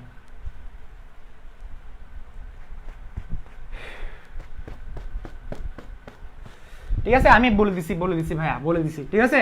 আচ্ছা, এরপরে দেখো গ্রিনার বিকারক থেকে অ্যালকেন তৈরি করব। গ্রিনার বিকারক থেকে অ্যালকেন তৈরি করতে হবে। কি তৈরি করতে হবে? দেখো গ্রিনার বিকারক থেকে অ্যালকেন তৈরি করতে হবে। এরপরে লাস্টেরটা কি? অ্যালকেন। দেখো এটা আমি করে দিছিলাম মনে হয়। আচ্ছা, আরেকটা কথা বলি, সাপোজ ধরো তোমাকে গ্রিনার বিকারক থেকে বের করতে বলছে প্রপানোয়িক অ্যাসিড। কোন অ্যাসিড বের করতে বলছে? প্রপানোয়িক অ্যাসিড। স্যার প্রপানোয়িক অ্যাসিড কিভাবে বের করব? স্যার প্রপানোয়িক অ্যাসিড কিভাবে বের করব? দেখো তো বের হওয়া যায় কিনা।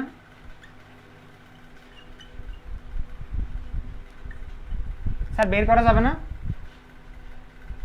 স্যার আপনি এটা কি লিখতেছেন স্যার? দেখো সি, এখানে কি হবে? C2H5। স্যার এটা বুঝি নাই, আমাকে বলো। এটা পুরোটা প্লাস আর এটা পুরোটা মাইনাস। এই মাইনাসের কার কাছে আসবে? এই প্লাসের কাছে। প্লাস কেন? কারণ কার্বন এবং অক্সিজেনের মধ্যে কে প্লাস? কার্বন প্লাস, তাহলে এই পুরো প্লাসটা মানে পুরো মাইনাসটা কার্বনের কাছে চলে গেছে। C2H5 নাই, পুরো জিনিসটাকে আলাদা করে লিখছি, মানে একসাথে লিখছি। C2H5 উপরে কি থাকবে? ও, ও কার কাছে চলে আসবে? MgBr, ডাবল বন্ড দিয়ে দাও। এরপরে তুমি পানি দিলে কি হবে? এই জায়গায় H থাকবে, MgBr চলে যাবে, তাহলে C2H5 লিখতে পারি। C2H5 এভাবে লিখতে পারি, শেষ। প্রপানোয়িক অ্যাসিড তৈরি হয়েছে। খুবই ইজি ভাইয়া। তার মানে এখানে তুমি 2 কার্বন দিলে এখানে 3 কার্বন বিশিষ্ট অ্যাসিড বের হবে। এটা কথা মাথায় রাখো। আমি কিন্তু তোমাকে সামনে পরীক্ষা নিলে একটা কোশ্চেন আমি তোমাকে এক্সপোজ করে দিচ্ছি, একটা কোশ্চেন এক্সপোজ করে দিচ্ছি, কারণ প্রশ্ন রেডি হয়ে গেছে। তো একটা কোশ্চেন এক্সপোজ করে দিচ্ছি যে এরকম একটা প্রশ্ন তুমি পাবা। মাথায় কিভাবে রাখবা? 2টা কার্বন যদি থাকে তাহলে সেখানে 3 কার্বন বিশিষ্ট অ্যাসিড তৈরি হবে। 3 কার্বন বিশিষ্ট অ্যাসিড তৈরি হবে। 3টা কার্বন থাকলে 4 কার্বন বিশিষ্ট অ্যাসিড তৈরি হবে, বুঝছো? শেষ তাহলে, গ্রিনার বিকারক শেষ।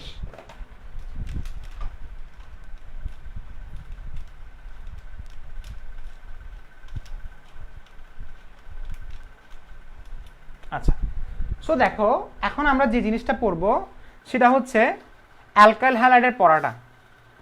কি পড়বো এখন আমরা? অ্যালকাইল হ্যালাইডের পড়াটা।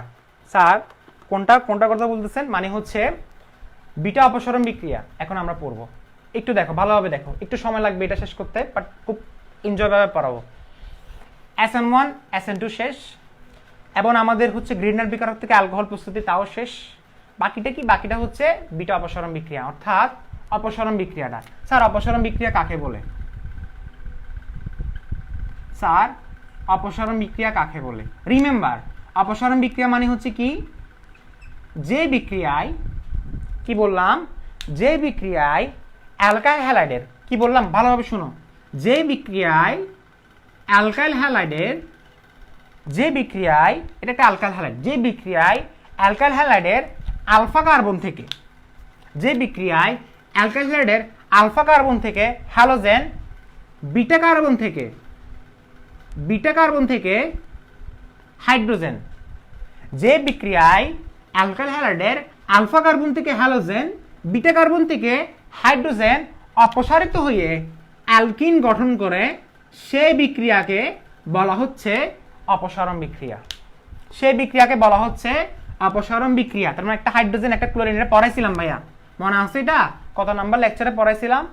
ওই যে গোয়েন্দাগিরি করতে গেছে কে? ওইচ আসছে, ক্লোরিনকে নিয়ে গেছে, কে নিয়ে গেছে? ওএইচ ক্লোরিনকে নিয়ে গেছে নাকি ওএইচ এইচকে নিয়ে গেছে? ওএইচ এইচকে নিয়ে গেছে পেছনের দরজা দিয়ে। পড়াইছিলাম লেকচার 14 নাকি 15 মনে হয়, ঠিক আছে? অনেক ভালোভাবে পড়াইছিলাম সেটা, মেকানিজমটা। দেখো একটা তো কি বললাম স্যার, কেউ যদি আস্ক করে অপসরণ বিক্রিয়া কাকে বলে, তুমি বলবা যে বিক্রিয়ায় অ্যালকাইল হ্যালাইডের আলফা কার্বন থেকে একটা হ্যালোজেন এবং বিটা কার্বন থেকে একটা হাইড্রোজেন অপসারিত হয়ে অ্যালকিন গঠন করলে তাকে বলা হচ্ছে অপসরণ বিক্রিয়া। তার মানে অপসরণ বিক্রিয়া হচ্ছে কি, একটা হাইড্রোজেন একটা হ্যালোজেন অপসারিত হবে, তাহলে তখন সেটা তৈরি হবে কি আমার অপসরণ বিক্রিয়া। অপসরণ বিক্রিয়ার মধ্যে এখানে উপজাতগুলি কি থাকে বলো? ক্যাসিয়াল, বাকিটা হচ্ছে পানি।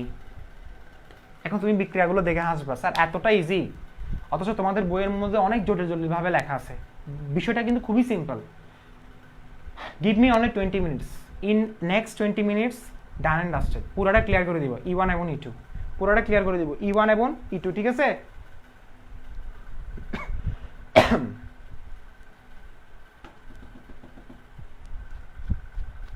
একজন বলতেছে অ্যালকেন প্রিপারেশন বাদ গেছে। অ্যালকেন প্রিপারেশন পড়াইছি কিনা পড়ায়নি একটু বলো তো ভাইয়া, সবাই বলো তো, যারা যারা এখানে আসো একটু আমাকে বলো, অ্যালকেন প্রিপারেশন আমি কি পড়াইছি এই কোর্সের মধ্যে?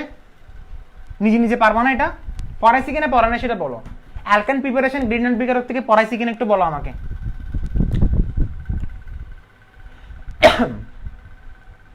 অ্যালকেন প্রিপারেশন পড়াইছিলাম? আচ্ছা, এই অপসরণ বিক্রিয়া হচ্ছে দুই ধরনের, তবে আমাদের দুই ধরনের সেটা পড়ার দরকার নেই, কথা বুঝছো? আমরা পড়বো, তবে আমি একটু বলে রাখি অপসরণ বিক্রিয়া দুই ধরনের, একটা হচ্ছে আলফা অপসরণ বিক্রিয়া, একটা হচ্ছে বিটা অপসরণ বিক্রিয়া। আলফা অপসরণ বিক্রিয়া আমাদের সিলেবাসে নাই, আমরা শুধু পড়বো বিটা অপসরণ বিক্রিয়া। বিটা অপসরণ বিক্রিয়া কাকে বলে? বিটা অপসরণ বিক্রিয়া হচ্ছে যেখানে বিটা কার্বন থেকে একটা হাইড্রোজেন এবং আলফা কার্বন থেকে হ্যালোজেন অপসারিত হবে, সেটা হচ্ছে বিটা হাইড্রোজেন, সরি সেটা হচ্ছে বিটা অপসারণ বিক্রিয়া। স্যার বিটা অপসারণ বিক্রিয়া কাকে বলে? বিটা অপসারণ বিক্রিয়া মানে হচ্ছে, দেখো এখন তুমি বলতে পারো স্যার আলফা এবং বিটা কিভাবে নির্ধারণ করব? একটা জিনিস মাথায় রাখবা, যেটার সাথে হ্যালোজেন যুক্ত থাকবে সেটা হচ্ছে আলফা, যেটার সাথে হ্যালোজেন যুক্ত থাকবে সেটা কি হবে? আলফা। স্যার আলফা কোনটা হবে? যেটার সাথে হ্যালোজেন যুক্ত থাকবে সেটা আলফা। আর বিটা কোনটা হবে? বিটা কোনটা হবে? আলফা কার্বনের পাশের কার্বনটা হবে বিটা কার্বন, আলফা কার্বনের পাশের কার্বনটা হবে বিটা কার্বন, মনে থাকবে? সো এটা হচ্ছে বিটা অপসারণ বিক্রিয়া হবে। কেন? কারণ যে বিক্রিয়ায় তোমার হচ্ছে কি আলফা কার্বন থেকে তোমার হ্যালোজেন এবং বিটা কার্বন থেকে তোমার কি হাইড্রোজেন অপসারণ হবে, সেটাকে বলা হচ্ছে বিটা অপসারণ বিক্রিয়া। অর্থাৎ যাহাই অপসারণ বিক্রিয়ার ডেফিনেশন তাহাই হচ্ছে বিটা অপসারণ বিক্রিয়ার ডেফিনেশন, দুইটাই সেম। বাট আলফা অপসারণ হচ্ছে একই কার্বন থেকে দুইটা হয়ে গেলে। স্যার বুঝি নাই, সাপোজ ধরো যদি কোনো কারণে যদি একই কার্বন থেকে হয়, মানে এমন যদি হয়ে থাকে, সাপোজ ধরো এখান থেকে এইচ, এখান থেকে এইচ ও গেল, এখান থেকে সিএল ও গেল, যদি এরকম যদি হয়ে থাকে তখন সেটা হচ্ছে আলফা। সেটা নিয়ে এখন তোমার বলার দরকার নেই। ওটা টোটাল হচ্ছে আলফা অপসারণ বিক্রিয়া মানে হচ্ছে যদি একই কার্বন থেকে দুইটা, মানে একই কার্বন থেকে হাইড্রোজেন এবং হ্যালোজেন দুইটা অপসারিত হলে, সেটা আমাদের পড়ার দরকার নেই। আমরা শুধু পড়বো কোনটা? শুধু বিটা। শুধু কোনটা পড়বো? বিটা অপসারণ বিক্রিয়া। এটাই পরীক্ষায় আসবে এবং এটাই তোমাদের এইচএসসি সিলেবাসে আছে। তোমাদের বইয়ে আলফা নিয়ে একটা ওয়ার্ডও আচরণ মানে কি উচ্চারণ করে নেই, আলফা নিয়ে একটা ওয়ার্ডও উচ্চারণ করে নেই। আমরা শুধু উচ্চারণ করবো কোনটা? বিটা অপসারণ বিক্রিয়া। সো এই বিটা অপসারণ বিক্রিয়া হচ্ছে দুই ধরনের, লিখে রাখো দুই ধরনের, একটা হচ্ছে E1, একটা হচ্ছে E2। বিটা অপসারণ বিক্রিয়া কয় ধরনের? একটা হচ্ছে E1 এবং হচ্ছে E2। স্যার E1 অপসারণ বিক্রিয়া কাকে বলে? E2 অপসারণ বিক্রিয়া কাকে বলে? একদম সেম টু সেম SN1 এর মতো, একদম সেম টু সেম SN1 এবং SN2 এর মতো। স্যার E1 অপসারণ বিক্রিয়ার ডেফিনেশনটা কি? আচ্ছা কারা কারা বুঝতেছ না এগুলা?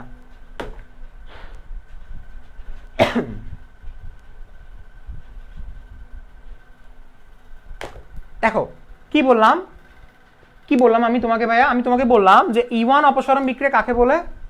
E1 অপসারণ বিক্রিয়া কাকে বলে আমাকে বলো। E1 অপসারণ বিক্রিয়া হচ্ছে যে অপসারণ বিক্রিয়ায়, যে অপসারণ বিক্রিয়ার গতি, যে অপসারণ বিক্রিয়ার গতি শুধুমাত্র একটি বিক্রিয়কের ঘনমাত্রার উপর নির্ভরশীল। কি বললাম? যে অপসারণ বিক্রিয়ার গতি শুধুমাত্র একটি বিক্রিয়কের ঘনমাত্রার উপর নির্ভরশীল তাকে এক আণবিক অপসারণ বিক্রিয়া বলে। স্যার E1 এর বাংলা যদি বলে হয় এক আণবিক, এক আণবিক। আচ্ছা এক আণবিক কেন বলে জানো? কারণ শুধুমাত্র একটি বিক্রিয়কের ঘনমাত্রার উপর নির্ভরশীল, মানে এক আণবিক মানে একটি অণুর উপরে, একটি অণুর উপর নির্ভরশীল। এক আণবিক মানে একটি অণু, মানে ইউনিমলিকুলার। এক আণবিক অপসারণ বিক্রিয়া, এক আণবিক অপসারণ বিক্রিয়া। আর E2 সরি এটা E2 হবে, এক্সট্রিমলি সরি E2, এটা হবে E2 হচ্ছে দ্বি আণবিক অপসারণ বিক্রিয়া। তার মানে ফুল SN1 এবং SN2 ডেফিনিশনটা লিখে দিবা। তবে একটা কথা আছে, SN1 এ তুমি বলছিলা যে নিউক্লিওফিলিক প্রতিস্থাপন বিক্রিয়ার গতি শুধুমাত্র একটি বিক্রিয়কের ঘনমাত্রার উপর নির্ভরশীল, সেটা হচ্ছে SN1। আর E1 হচ্ছে যে নিউক্লিওফিলিক প্রতিস্থাপন বিক্রিয়া বলা যাবে না, শুধু বলবো যে অপসারণ বিক্রিয়ার গতি শুধুমাত্র একটি বিক্রিয়কের ঘনমাত্রার উপর নির্ভরশীল, তাকে বলা হচ্ছে এক আণবিক অপসারণ বিক্রিয়া। আর যদি দুইটি বিক্রিয়কের ঘনমাত্রার উপর নির্ভরশীল হলে সেটাকে বলা হবে দ্বি আণবিক অপসারণ বিক্রিয়া। সো আমরা মেকানিজমে যাই। আচ্ছা, একজন বলতেছে ভাই আরেকবার বলেন, E1 কাকে বলে? একটি বিক্রিয়কের ঘনমাত্রার উপর নির্ভরশীল হবে। কি বললাম? লাইক SN1 এর মতো চিন্তা করো, SN1 শুধুমাত্র একটি বিক্রিয়কের ঘনমাত্রার উপর নির্ভরশীল ছিল, E1 ও সেম। বাট ডিফারেন্সটা কি? তুমি এখানে বলবা যে অপসারণ বিক্রিয়ার গতি। কি বললাম? E1 এর ডেফিনিশনটা কি হবে? যে অপসারণ বিক্রিয়ার গতি শুধুমাত্র একটি বিক্রিয়কের ঘনমাত্রার উপর নির্ভরশীল, তাকে বলা হচ্ছে এক আণবিক অপসারণ বিক্রিয়া। আর এটা হচ্ছে দুইটি বিক্রিয়কের ঘনমাত্রার উপর নির্ভরশীল, তাকে বলা হচ্ছে দ্বি আণবিক অপসারণ বিক্রিয়া। শেষ। ঠিক আছে? আচ্ছা, এখন তাহলে আমাদের এটা শেষ না? এখন এটা শেষ। এরপরে আমরা এখন দেখি মেকানিজমে। স্যার E1 এর মেকানিজমটা একটু দেখেন, ভেরি ভেরি ইম্পর্টেন্ট। E1 এর mechanism very very important. E1 এর মেকানিজমটা, আচ্ছা SN1 হুবহু SN1 এর মতো। আমি তোমাকে বলতেছি তো, SN1 যারা ভালোভাবে বুঝছে তারা E1 বুঝবে। কিভাবে দেখো, CH3 হুবহু SN1 এর মতো চিন্তা করো ভাই। SN1 এ তুমি 3 ডিগ্রি অ্যালকাইল হ্যালাইড নিতে না, পটাশিয়াম হাইড্রোক্সাইড অ্যালকোহলিক সলিউশন। আচ্ছা, বাট ডিফারেন্স আছে ভাইয়া, এখানে তোমাকে নিতে হবে অ্যালকোহলিক সলিউশন। SN1 এ তুমি কি নিছিলা? এটা একটু লিখে রাখো ভালোভাবে। SN1 এ তুমি কি নিছিলা? মানে SN1 এবং SN2 তে তুমি ছিলা অ্যাকুয়াস সলিউশন। বাট E1 হচ্ছে অপসারণ সবসময় নিতে হবে অ্যালকোহলিক। সবসময় কি নিব? সবসময় নিব অ্যালকোহলিক অপসারণ। ঠিক আছে স্যার? কি বললাম? অ্যালকোহলিক মাধ্যমটা নিলে সেটা কি হবে? অপসারণ হবে। কিভাবে দেখো, এটা হবে আলফা, এটা হবে বিটা, এটা হবে আলফা, এটা হবে বিটা। আলফা থেকে হ্যালোজেন যাবে, বিটা থেকে কি যাবে? হাইড্রোজেন যাবে। তাহলে কি তৈরি হচ্ছে দেখো, CH2 double bond CH3 plus কি হবে? KCl প্লাস পানি। এখন তোমাদের কোটি টাকার প্রশ্ন, স্যার আপনি এটাকে কেন বিটা ধরছেন? আপনি একটা কথা বলছিলেন, যেখানে হ্যালোজেন থাকবে সেটাকে আলফা ধরতে এবং পাশেরটাকে বিটা ধরে। পাশে বলতে কোন পাশে? উপরে নাকি নিচে নাকি বামে? এখন একটা কথা বলো, পাশে বলতে এখানে সবগুলো সেম না? মিথাইলমূলক সবগুলো মিথাইলমূলক না? যে কোনো একটা বিটা কার্বন হবে, যে কোনো একটা। তুমি বলো উপরেরটা বিটা কার্বন, জি ভাইয়া হতে পারবে। নিচেরটা বিটা কার্বন হতে পারবে, বাম পাশেরটা বিটা কার্বন হতে পারবে। এখন তুমি বলতে পারো স্যার যদি বিটা কার্বন আমি যে কোনো একটা ধরি, সেম প্রোডাক্ট কি বের হবে? অবশ্যই বের হবে। কিভাবে দেখো, তুমি যদি বলো যে ভাইয়া উপর থেকে হাইড্রোজেন নিব, তাহলে উপরের থেকে হাইড্রোজেন যদি নাও, CH2 CH3, এটাও 2 মিথাইল প্রোপিন, এটা হচ্ছে 2 মিথাইল প্রোপিন। স্যার কিভাবে বুঝছেন? দেখো 2 মিথাইল প্রোপিন হয়েছে কিনা। স্যার এটা দেখেন তো 2 মিথাইল প্রোপিন হয়েছে কিনা। আর নাম্বারিং এখান থেকে শুরু হবে, 2 মিথাইল প্রোপিন হয়েছে। যেখান থেকে তুমি হাইড্রোজেন অপসারণ করো এখানে 2 মিথাইল প্রোপিন হবে, কারণ দুইটাই সেম, যে দুইটাই মিথাইল, তিনটাই মিথাইল। যে কোনো একটাকে বিটা কার্বন ধরো। বুঝছো এটা? কারা এটা বুঝো নাই? আচ্ছা, যারা বুঝো নাই তারা মেকানিজম দেখবা। তারা কি দেখবা? মেকানিজম দেখবা।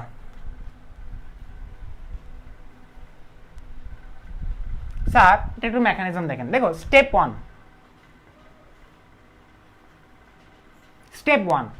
ওয়ানে কি ঘটতেছে দেখো, প্রথমে 3 ডিগ্রি অ্যালকাইল হ্যালাইডটা নিব।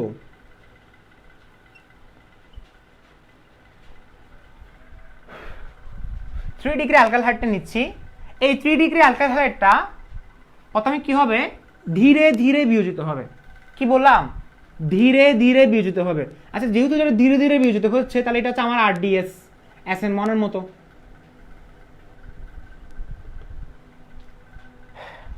RDS, তাহলে এটা 3 ডিগ্রি কার্বোক্যাটায়ন। সেম আবার আগের মতো লিখবা।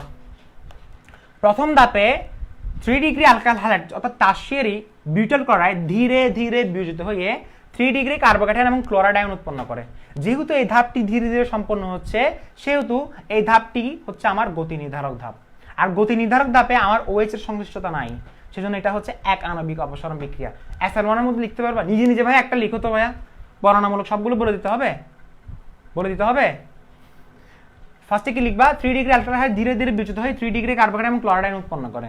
এবার যেহেতু এটা ধীরে ধীরে সম্পন্ন হচ্ছে সেহেতু এই ধাপটিকে বলা হচ্ছে গতি নির্ধারক ধাপ। এই গতি নির্ধারক ধাপে কোনো ওয়েট নাই, সেজন্য এটা হচ্ছে কি এক আণবিক অপসারণ বিক্রিয়া, অর্থাৎ এটাকে এক আণবিক বলা হচ্ছে, ওয়েট নাই, অর্থাৎ এটার গতিটা ওয়েটের উপর নির্ভরশীল নয়, এটাই বলতেছে। এবারে সেকেন্ড স্টেপে দেখো, স্টেপ 2 তে দেখো, স্টেপ 2 তে দেখো, স্টেপ 2 তে এসে একটু ডিফারেন্ট হবে। এখন অনেকে বলবে যে ভাইয়া এই জিনিসটার সাথে এখন ওয়েচের বিক্রিয়া ঘটা দিব এবং কি অ্যালকোহল তৈরি হয়ে যাবে না, অ্যালকোহল তৈরি হয়ে যাবে না। ভাই অ্যালকোহল তৈরি হবে না।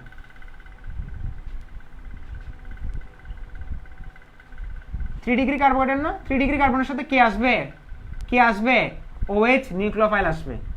এইখানে একটু বোঝার আছে, এই জিনিসটা একটু বোঝার আছে ভাই, আমি তোমাকে একটু বলি, এখানে অনেক কিছু বোঝার আছে, একটু ইচ এন্ড এভরি ওয়ার্ড এখানে একটু বোঝার আছে, একটু বোঝার আছে ভালোভাবে, একটু দেখো।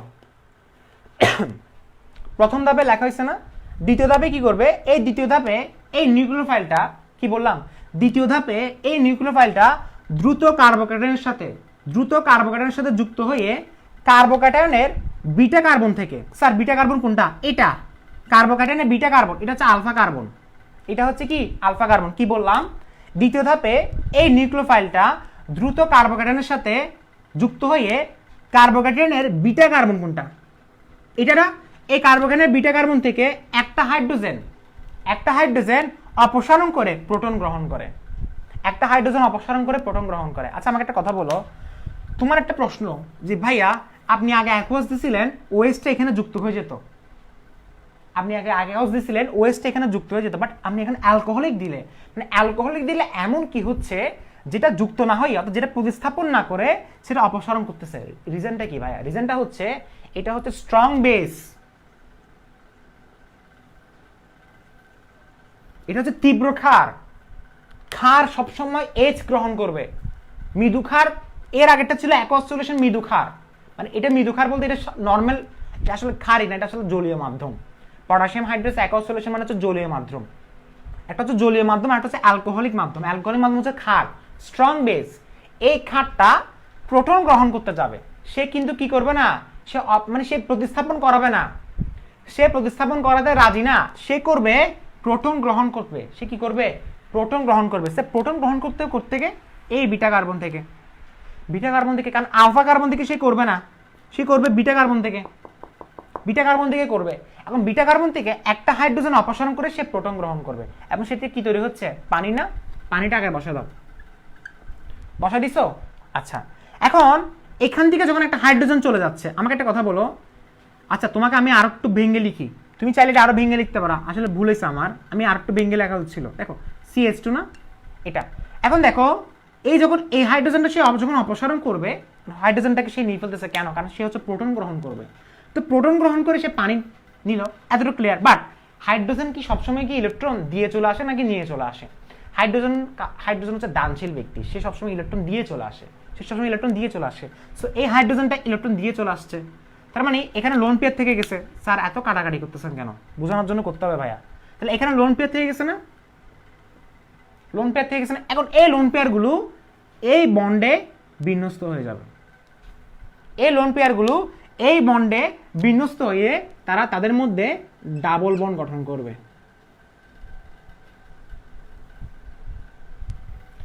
এখন এটাই হচ্ছে আমার 2 মিথাইল প্রোপিন। কারা বোঝা নাই, আরেকবার এক্সপ্লেন করব। 96 জনের ধৈর্য আছে যে রাতের বেলা 1টা বাজে জৈব রসায়ন পড়া, ঠিক আছে, বাকিগুলোর ধৈর্য নাই। বললাম তো আল্লাহ সবাইকে ধৈর্য সেম ভাবে দেয় নাই, ধৈর্য হচ্ছে অনেক বেড়ে। আর সবচেয়ে চিন্তা করো তো আমার ধৈর্য কতটুকু, এতগুলো ক্লাসের মধ্যে জৈব রসায়ন ক্লাস নেওয়া মানে খুবই টাফ। এটা হয়তো অনেকের কাছে বাচ্চা খেলা লাগবে, এটা তবে খুবই টাফ। বললাম তো পরপর 2 বার জৈব রসায়ন পাবলিকলি শেষ করানো হচ্ছে, ছেলে খেলা না ভাই, এটা মোটেও ছেলে খেলা না, ঠিক আছে। দেখো স্যার এটা একটু আরেকবার এক্সপ্লেন করে দেন। প্রথম ধাপে কি হচ্ছে দেখো, 3 ডিগ্রি অ্যালকাইল হাইড ধীরে ধীরে বিয়োজিত হয়ে 3 ডিগ্রি কার্বোক্যাটায়ন এবং ক্লোরাইড উৎপন্ন করে। এটাতে লিখে দিতে পারবা, এটা লিখে দিলে শেষ। এখানে তুমি লিখতে পারো যে যেহেতু এই ধাপটি ধীরে ধীরে সম্পন্ন হচ্ছে, এটা হচ্ছে আমার RDS। তোমার লিখতে পারো, মন চাইলে লিখতে পারো RDS মানে রেট ডিটারমাইনিং স্টেপ। আস্তে আস্তে সেটা কি হচ্ছে, ধীরে ধীরে বিয়োজিত হচ্ছে, যার কারণে এই বিক্রিয়াটাকে বলা হচ্ছে আমার গতি নির্ধারক ধাপ। আর যেহেতু ওই গতি নির্ধারক ধাপে আমার OH এর সংশ্লিষ্টতা নাই, তাই এই বিক্রিয়ার গতিটা আমার OH এর উপর নির্ভরশীল নয়, সেজন্য এই বিক্রিয়াকে বলা হচ্ছে E1 বিক্রিয়া, অর্থাৎ E1 রিঅ্যাকশন, মানে হচ্ছে এক আণবিক অপসারণ বিক্রিয়া। শেষ। স্টেপ 2 তে কি লিখবা? স্টেপ 2 তে দ্বিতীয় ধাপে এই নিউক্লিওফাইলটি দ্রুত কার্বোক্যাটায়নের বিটা কার্বন থেকে একটি হাইড্রোজেন, বিটা কার্বন থেকে ফার্স্টে তো এটা ছিল ভাইয়া, তুমি বলতে পারো যে ভাই আপনি এত কাটাকাটি করতেছেন কেন, ফার্স্টে তো এটা ছিল না, CH3 ছিল না, এটাই তো ছিল। কি বললাম? দ্বিতীয় ধাপে এই নিউক্লিওফাইলটা বিটা কার্বন অর্থাৎ কার্বোক্যাটায়নের বিটা কার্বন থেকে একটা হাইড্রোজেন অপসারণ করে প্রোটন গ্রহণ করে সে পানি উৎপন্ন করে। এরপরে এই বিটা কার্বন এবং হাইড্রোজেনের বন্ধনজোড় ইলেকট্রন। স্যার কিছুই বুঝি নাই। আচ্ছা আমি তোমাকে এটা আরেকবার ভালোভাবে এক্সপ্লেন করি, একটু ফিল করায় ভাইয়া। আমি জানি এখানে হয়তো অনেককে ভাষা বুঝছে। এটা দেখো সি, এটা হচ্ছে, আমি তোমাকে যদি বলি এই জায়গায় দেখো H, এটা বুঝছো নাকি? দেখো এই জায়গায় হচ্ছে আমার H2, দেখো এরপরে সি, আমাদের সময় আছে তো, আমরা তাড়াহুড়া করবো না, ঠিক আছে? CH3 পজিটিভ, এখন আসবে OH। আচ্ছা OH এর কাজটা কি? OH এর কাজ হচ্ছে প্রোটন গ্রহণ করা। ক্ষারের কাজটা কি আমাকে বলো? যেহেতু এটা তীব্র ক্ষার কখনো প্রতিস্থাপন বিক্রিয়া দিবে না। তুমি যদি বলো ভাইয়া এই OH-টা এর সাথে যুক্ত হয় না কেন, রিজনটা কি? রিজনটা হচ্ছে স্ট্রং বেস কখনো কার্বোক্যাটায়নের সাথে, মানে প্লাসের সাথে অর্থাৎ পজিটিভ চার্জের সাথে যে সে যাবে না, সে যাবে যেখানে প্রোটন পাবে। প্রোটন পাচ্ছে কোথায়? প্রোটন পাচ্ছে এই জায়গায়। সে প্রোটন গ্রহণ করে সে পানি গ্রহণ করছে। ক্লিয়ার? এতটুকু ক্লিয়ার? আচ্ছা এখন হাইড্রোজেনকে যখন নিয়ে আসতেছে তখন হাইড্রোজেন তো ইলেকট্রন দিয়ে চলে আসছে, তাহলে হাইড্রোজেন ইলেকট্রন কোথায়? এটা, অর্থাৎ কার্বন এবং হাইড্রোজেন ইলেকট্রন হচ্ছে এটা না। এখন এই লোন পেয়ারটা, এটা কি? এটা হচ্ছে বন্ধনজোড় ইলেকট্রন ছিল। স্যার বন্ড পেয়ার ইলেকট্রন মানে বুঝি কার্বন এবং হাইড্রোজেনের মধ্যে আগে যে ইলেকট্রন দুটো ছিল সেটাকে বলা হয় বন্ড পেয়ার ইলেকট্রন। যখন হাইড্রোজেন চলে গেছে তখন সেটা হয়ে গেছে লোন পেয়ার ইলেকট্রন, LPE। এখন এই লোন পেয়ার ইলেকট্রনগুলো কি করে? শাফেলিং করবে। আমরা জানি সবসময় পাই ইলেকট্রন মানে লোন পেয়ার ইলেকট্রন শাফেলিং করে। সেই শাফেলিং করে, প্রশ্ন হচ্ছে সে শাফেলিং কেন করবে? কারণটা হচ্ছে ওই বললাম না, ব্যালেন্স করার জন্য, স্টেবল করার জন্য।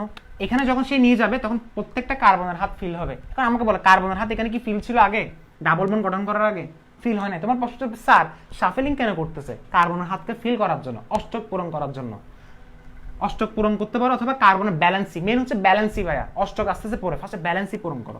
ডাবল বন্ড যখন এখানে হচ্ছে তখন তার কার্বনের ব্যালেন্সি পূরণ হয়ে গেছে। এটাই। এখন তুমি কিভাবে লিখবা? তুমি লিখবা দ্বিতীয় ধাপে এই OH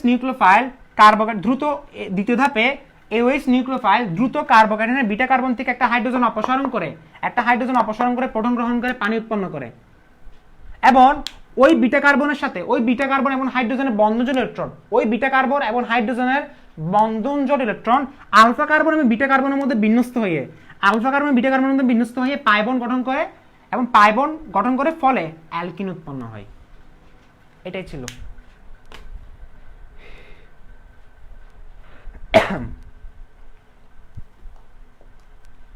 আচ্ছা বোঝা গেছে? আচ্ছা লিখতে পারবো এটা? শেষ। এরপরে স্টেপ 2 তে আসি। স্যার স্টেপ 2 তে পড়াই বলছেন স্যার, আপনি উল্টাপাল্টা কথা বলছেন কেন? না ভাইয়া, স্টেপ 2 বলতে E2 মেকানিজম। কোথায় আসবো? E2 mechanism. কয়টা বাজে? 1:10। E2 মেকানিজম দিয়ে আমাদের কাজটা শেষ হয়ে যাবে। আচ্ছা E2 মেকানিজম হচ্ছে SN2 এর মতো CH3 CH2 Cl potassium hydroxide alcoholic solution দিলে কি তৈরি হবে বলো? CH2 প্লাস KCl প্লাস পানি। দেখা যাচ্ছে কিনা একটু দেখি তো। KCl প্লাস পানি, বুঝছো? স্যার এটা স্টেপ 1, স্টেপ 2 হবে না, কারণ E2 মেকানিজম শুধুমাত্র একটা স্টেপে হবে। কি বললাম? শুধুমাত্র একটা স্টেপে হবে। সো মেকানিজমটা লিখি। এখন কথা আছে একটা, অনেক বড় একটা কথা আছে। এই জায়গায় আমরা হচ্ছে পটাশিয়াম হাইড্রোক্সাইড অ্যাকোয়াস দিবস, এটা ভুল হয়ে গেছে, আমরা দিতে হবে অ্যালকোহলিক সলিউশন। আচ্ছা এই জায়গায় একটা কথা আছে, আমরা পটাশিয়াম হাইড্রোক্সাইড না দিয়ে এখানে আমরা দিব ক্ষারীয় ইপোক্সাইড আয়ন। আমার কথা একটু বিলিভ করো, আমি এখানে কি দিব? ক্ষারীয় ইপোক্সাইড আয়ন C2H5O। এটা হচ্ছে আরো স্ট্রং বেস, C2H5O দিব।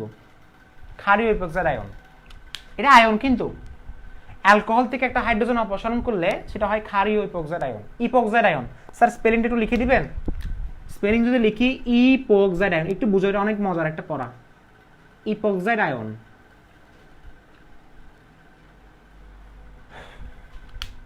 আজকে জৈব রসায়নের 85% কমপ্লিট। 85% কমপ্লিট জৈব রসায়নের। কত পার্সেন্ট কমপ্লিট? 85%। এরপরে বাকি আছে হ্যালোফর্ম, অ্যালকোহল। অ্যালকোহলের কিছু কিছু পড়া আছে, এগুলো একটু কয়েক মিনিটের মধ্যে হয়ে যাবে। অ্যালকোহল প্রস্তুতির রাসায়নিক ধর্ম শনাক্তকরণ পড়াই দিব। হ্যালোফর্ম আছে, অ্যালডিহাইড কিটোন আছে। অ্যালডিহাইড কিটোন 2টা ক্লাস লাগবে, হ্যালোফর্ম লাগবে 1টা ক্লাস। আর কিছু পড়া আছে যেটা অ্যালকোহল কার্বক্সিলিক অ্যাসিড, সেটা 1 ক্লাসে হয়ে যাবে। আর লাস্টের পড়ার মধ্যে একটু এমিন এবং ইথারের পড়া আছে। দেন ডান অ্যান্ড ডাস্টেড। আচ্ছা দেখো, ক্ষারীয় ইপোক্সাইড আয়ন, ইপোক্সাইড ড হবে এটা, ক্ষারীয় ইপোক্সাইড, যাই হোক ক্ষারীয় ইপোক্সাইড আয়ন, ঠিক আছে। এখানে আমি কি দেবো? ক্ষারীয় ইপোক্সাইড আয়ন দিব। স্যার এটা কিভাবে হচ্ছে? তাহলে এখানে এটা কিন্তু আমার বিক্রিয়া, তুমি এভাবে বলতে পারো, তবে এই বিক্রিয়াটা কিন্তু এরকম হবে না। আমি তোমাকে যদি পড়াই, এই বিক্রিয়াটা এখন এরকম হবে না, এই বিক্রিয়াটা এখন এরকম হবে না। স্যার আপনি এটা লিখছেন কেন? লিখে ফেলে কোনো ডাজেন্ট ম্যাটার, তবে আমি বিক্রিয়াটা মেকানিজম করাবো এইভাবে। CH3 লিখে ফেললে কাটে দিবা না, CH3 দেখো, কারণ এটার মেকানিজম আসলে আমরা একবার পড়ছিলাম, একবার মেকানিজমটা কিন্তু পড়া গেছিল, মনে আছে? লেকচার 14 না 15 সেম মেকানিজম পড়ছিলাম। আজকে একটু ভিন্ন টাইপের মেকানিজম পড়াবো, একটু ভিন্ন মেকানিজম। দেখো তো, ভিন্ন বলতে সেম, বাট একটু কনসেপ্ট আলাদা আছে, হালকা কনসেপ্ট আলাদা আছে। কিভাবে দেখো? অনেক ইন্টারেস্টিং, ভেরি ভেরি ইন্টারেস্টিং এটা। CH3 CH2 Cl plus Cl দিতে পারো, অথবা আমি এখন ব্রোমিন দিই, ব্রোমিন দিলাম, ব্রোমিন। এরপরে C2H5O দিছি। আচ্ছা, কি তৈরি হচ্ছে দেখো,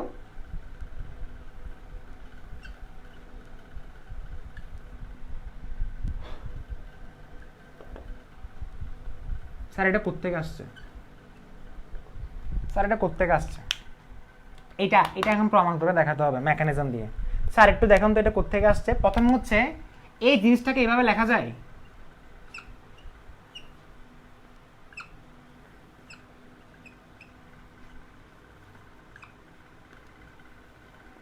এইভাবে লেখা যায়।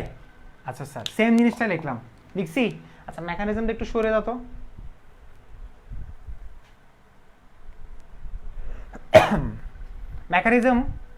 মেকানিজমটা দেখো ভাইয়া, এখানে আসবে C2H5O, এই ব্যাটার হচ্ছে লোন পেয়ার আছে এটা, এবং সবচেয়ে ইম্পর্টেন্ট হচ্ছে এটা হচ্ছে একটা বেস। কি বললাম? Strong base. এই ব্যাটার হচ্ছে কি? Strong base. স্ট্রং বেস কখনো প্রতিস্থাপন করাবে না। এই মানুষটা চাইবে একটা প্রোটন, সে কোথায় প্রোটন পাবে? সে প্রোটন বুঝবে। এখন দেখো, এটা হচ্ছে আমার আলফা, এটা হচ্ছে আমার বিটা, সে কখনো আলফা থেকে নিতে পারবে না। কেন ভাইয়া? কারণ আলফার কাছে ব্রোমিন দাঁড়ায় আছে। এটা পড়াইছিলাম লেকচার 14 নাকি 15, আমি এগুলো এক্সপ্লেন করছিলাম A to Z। তবে আমি আজকে সেম বিক্রিয়াটা একটু অন্যভাবে পড়াচ্ছি। তুমি বলতে পারো ওটা দিয়ে কিন্তু মানে E2 হয়ে যাবে, যেটা লেকচার 14 না 15 পড়াইছিলাম, বুঝছো? ওইটা দিয়ে কিন্তু হয়ে যাবে, একটু দেখবা, চেক করে দেখবা। আর ভিডিওগুলো তো আছে ভাইয়া, দেখবা আর কি, বুঝছো? সো একটু করে দেখবা যে ওইখানের মধ্যে আমি দিছিলাম হচ্ছে potassium hydroxide alcoholic solution, but এই জায়গায় একটু অন্যভাবে দিচ্ছি। তাহলে জিনিসটা কিভাবে হচ্ছে? সেম প্রসেস, বাট একটু কথাগুলো একটু ডিফারেন্ট। একটু দেখো। সো এই কি করবে? এই হচ্ছে কি একটা ক্ষার গ্রহণ, মানে সে হচ্ছে ক্ষার সবসময় প্রোটন গ্রহণ করবে, সে এই জায়গায় আসবে। এই জায়গায় আসতে পারবে না, কেন ভাইয়া? এই জায়গায় ব্রোমিন দাঁড়ায় আছে, এবং ব্রোমিন হচ্ছে একটা নিউক্লিওফাইল। নিউক্লিওফাইলের কাছে আসলে রিপালশন ঘটবে। কি ঘটবে? রিপালশন, বিকর্ষণ ঘটবে। বিকর্ষণ মানে কি ঘটবে? কলিশন ঘটবে, সো সংঘর্ষ ঘটবে। একদম সহজ কথা যদি বলে স্টিয়ারিং বাঁধা ঘটবে, যা, বুঝছো? কখনো সম্ভব না সেটা। সো এই দিক দিয়ে আসবে না, সে কি করবে? সে এদিক দিয়ে যাবে প্রোটন গ্রহণ করার জন্য, বিটা কাটছে। স্যার একটু মেকানিজম দিয়ে দেখাই তাহলে। আমি তোমাকে এমনি সাধারণ কথাটা বললাম, বাট রিয়েল কথাটা কিভাবে হচ্ছে দেখো। C2H5O লিখছি না, সে অ্যাটাক করছে কাকে? হাইড্রোজেনকে। সে অ্যাটাক করবে কাকে? হাইড্রোজেনকে। আচ্ছা রিমেম্বার, এগুলো সবগুলো স্টেপ 1 এর মধ্যে হচ্ছে। কি বললাম? সবগুলো স্টেপ 1 এর মধ্যে হচ্ছে, ঠিক আছে? এটা মুছে দিচ্ছি ভাইয়া। আচ্ছা দেখো, এরপরে দেখো, আমি তোমাকে ইচ অ্যান্ড ওয়ার্ড এক্সপ্লেন করবো এখানে। তোমাকে আমি ইচ অ্যান্ড ওয়ার্ড এক্সপ্লেন করবো। দেখো, প্রথম কথা হচ্ছে কি? ক্ষারীয়, ভাইয়া সবাই একটু শোনো তো, ভাই আমার কথা শোনো। ফ্যান বন্ধ করে দিব? ধরো ফ্যান একদম বন্ধ করে দিচ্ছি, কারণ ফ্যান একদম বন্ধ করে দিছি, এখন কথা সবকিছু ক্লিয়ার হবে। দেখো কি বললাম, ক্ষারীয় ইপোক্সাইড আয়ন তার বন্ধন জোড় ইলেকট্রন, এটা হচ্ছে তার সরি ক্ষারীয় ইপোক্সাইড আয়ন হচ্ছে তার ইলেকট্রন জোড়, এটা হচ্ছে তার লোন পেয়ার, এটা বন্ধন জোড় না। ক্ষারীয় ইপোক্সাইড আয়ন তার মুক্ত জোড় ইলেকট্রন, অথবা তুমি বলতে পারো তার জোড় ইলেকট্রন, শুধু এটা বলতে পারো। কি বললাম, ক্ষারীয় ইপোক্সাইড আয়ন তার জোড় ইলেকট্রন দ্বারা এই হাইড্রোজেনের সাথে একটা বন্ধন গঠন করা শুরু করে। কি বললাম, এই ক্ষারীয় ইপোক্সাইড আয়ন এটির ইলেকট্রন জোড় দ্বারা বিটা কার্বনে যুক্ত। একদম সহজ কথা যদি বলি, বিটা কার্বন কোনটা, এটা না, এবং এটা হচ্ছে আলফা কার্বন। এই ক্ষারীয় ইপোক্সাইড আয়ন বিটা কার্বনে যুক্ত, এই ক্ষারীয় ইপোক্সাইড আয়ন তার ইলেকট্রন জোড় দ্বারা বিটা কার্বনে যুক্ত হাইড্রোজেনের সাথে বন্ধন গঠনের মাধ্যমে একটা প্রোটন অপসারণ করা শুরু করে। কি বললাম, এই স্টেপে মানে এখানে আসলে তুমি বলতে পারো ভাই এখানে স্টেপ 3টা হবে না, ভাই 3টা না, এখানে একটা স্টেপ। এই স্টেজের মধ্যে সবকিছু শুরু করে, each and every word explain করতেছি, সবকিছু হচ্ছে কি শুরু করবে, আর এখানে হচ্ছে আংশিক ভাঙ্গন বা আংশিক বন্ধন গঠন করা হবে। এটা আমি তোমাকে বলতেছি। ফার্স্টে কি বললাম, ক্ষারীয় ইপোক্সাইড আয়ন তার বন্ধন জোড় ইলেকট্রন দ্বারা তার মুক্ত জোড় ইলেকট্রন দ্বারা এই বিটা কার্বনে যুক্ত হাইড্রোজেনের সাথে বন্ধন গঠন করার মাধ্যমে একটা প্রোটন অপসারণ করা শুরু করে, এবং এই বিটা কার্বনের মুক্ত জোড় ইলেকট্রন অর্থাৎ বিটা কার্বনের এই জোড় ইলেকট্রন অর্থাৎ বিটা কার্বনের সাথে হাইড্রোজেনের বন্ধন জোড় ইলেকট্রন আলফা কার্বন বিটা কার্বনের মধ্যে বিন্যস্ত হওয়া শুরু করে। স্যার কিছুই বুঝিনি, অর্থাৎ এই যে লোন পেয়ার দুইটা ছিল, এই দুইটা হচ্ছে এখানে শাফেলিং করবে। কেন ভাইয়া, কার্বনের হাফ ফিল করার জন্য। স্যার একটা ওয়ার্ডও বুঝি নাই, আমি আবার বলতেছি, ক্ষারীয় ইপোক্সাইড আয়ন তার ইলেকট্রন জোড় দ্বারা বিটা কার্বনে যুক্ত হাইড্রোজেনের সাথে বন্ধন গঠন করে একটা প্রোটন অপসারণ করা শুরু করে, এবং ওই বিটা কার্বনের মুক্ত জোড় ইলেকট্রনগুলা অর্থাৎ বিটা কার্বনের সাথে হাইড্রোজেনের বন্ধ জোড় ইলেকট্রনগুলা আলফা কার্বন বিটা কার্বনের মধ্যে বিন্যস্ত হওয়া শুরু করে, এবং ওই আলফা কার্বন থেকে ব্রোমিন তার ইলেকট্রন জোড় নিয়ে আলাদা হওয়া শুরু করে। স্যার কি লাগাচ্ছেন এটা, মানে সবকিছু যে শুরু হচ্ছে, দেখো একটু দেখো, এখানে আমি কার্বন দিলাম, তার মানে এখান থেকে হাইড্রোজেন শুরু হচ্ছে, মানে হাইড্রোজেন দূরে চলে যাচ্ছে, কার থেকে, কার্বন থেকে। কেন, কারণ ওইখানের মধ্যে কি আছে, C2H5O আছে। এক্সপ্লেন করবো, বললাম না ইচ এন্ড ওয়ান এক্সপ্লেন করবো। ফ্যান বন্ধ করে দিছি না, এটা বোঝানোর জন্য ভাই ফ্যান বন্ধ করে দিছি, যাতে একটু ভালোভাবে বুঝতে পারো। দেখো এটা কারণ C2H5O C, এখানের মধ্যে আমি C দিলাম। এখন এই দুইটা লোন পেয়ার, আচ্ছা বলতে পারো স্যার লোন পেয়ার কোত্থেকে আসছে, আমাকে বলো। হাইড্রোজেন যখন চলে যাচ্ছে, হাইড্রোজেন তার ইলেকট্রনগুলো দিয়ে চলে আসে, সো এটা হচ্ছে কি হবে, এই জায়গায় চলে আসবে ডট ডট ডট ডট। আচ্ছা ডট ডট স্যার আমি আচ্ছা উপরে দেয় যা, ঠিক আছে। আচ্ছা এরপরে এই কার্বন থেকে আমি আবার এক্সপ্লেন করব, 2-3 বার এক্সপ্লেন করবো, একটু ওয়েট করো। ব্রোমিন চলে যাচ্ছে কার থেকে, কার্বন থেকে। কেন, ব্রোমিন এবং কার্বনের মধ্যে তুলনাত্মকতা কার বেশি, ব্রোমিনের বেশি, আর এখানে হাইড্রোজেন। এরপরে কি আসবে বলো, এখানে হাইড্রোজেন। স্যার ক্লিয়ার হচ্ছে? আচ্ছা একটু হালকা হালকা ক্লিয়ার হচ্ছে। এটা হচ্ছে ট্রানজিশন স্টেট, অর্থাৎ মধ্যবর্তী অবস্থা। এরপরে এটা পরের অবস্থা। স্যার এটা বোঝা যাচ্ছে কিনা একটু দেখি তো।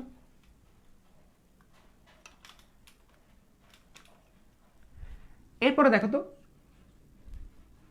এরপরে ঘটনাটা কি, এরপরে একদম হচ্ছে পূর্ণভাবে, এরপরে কি বললাম, এরপরে হচ্ছে বিক্রিয়ায় পূর্ণভাবে কার্বন কার্বন দ্বিবন্ধন গঠিত হয়, এবং ব্রোমিনটা বেরিয়ে যায়। স্যার কিছুই বুঝে নেই, একটু ওয়েট করো ভাইয়া, একটু ওয়েট করো। তাহলে এই C2H5টা OH কে নিয়ে চলে গেছে, তাহলে কি তৈরি হচ্ছে, C2H5OH, বাকিটা হচ্ছে ব্রোমিন। স্যার এটা কি বললেন,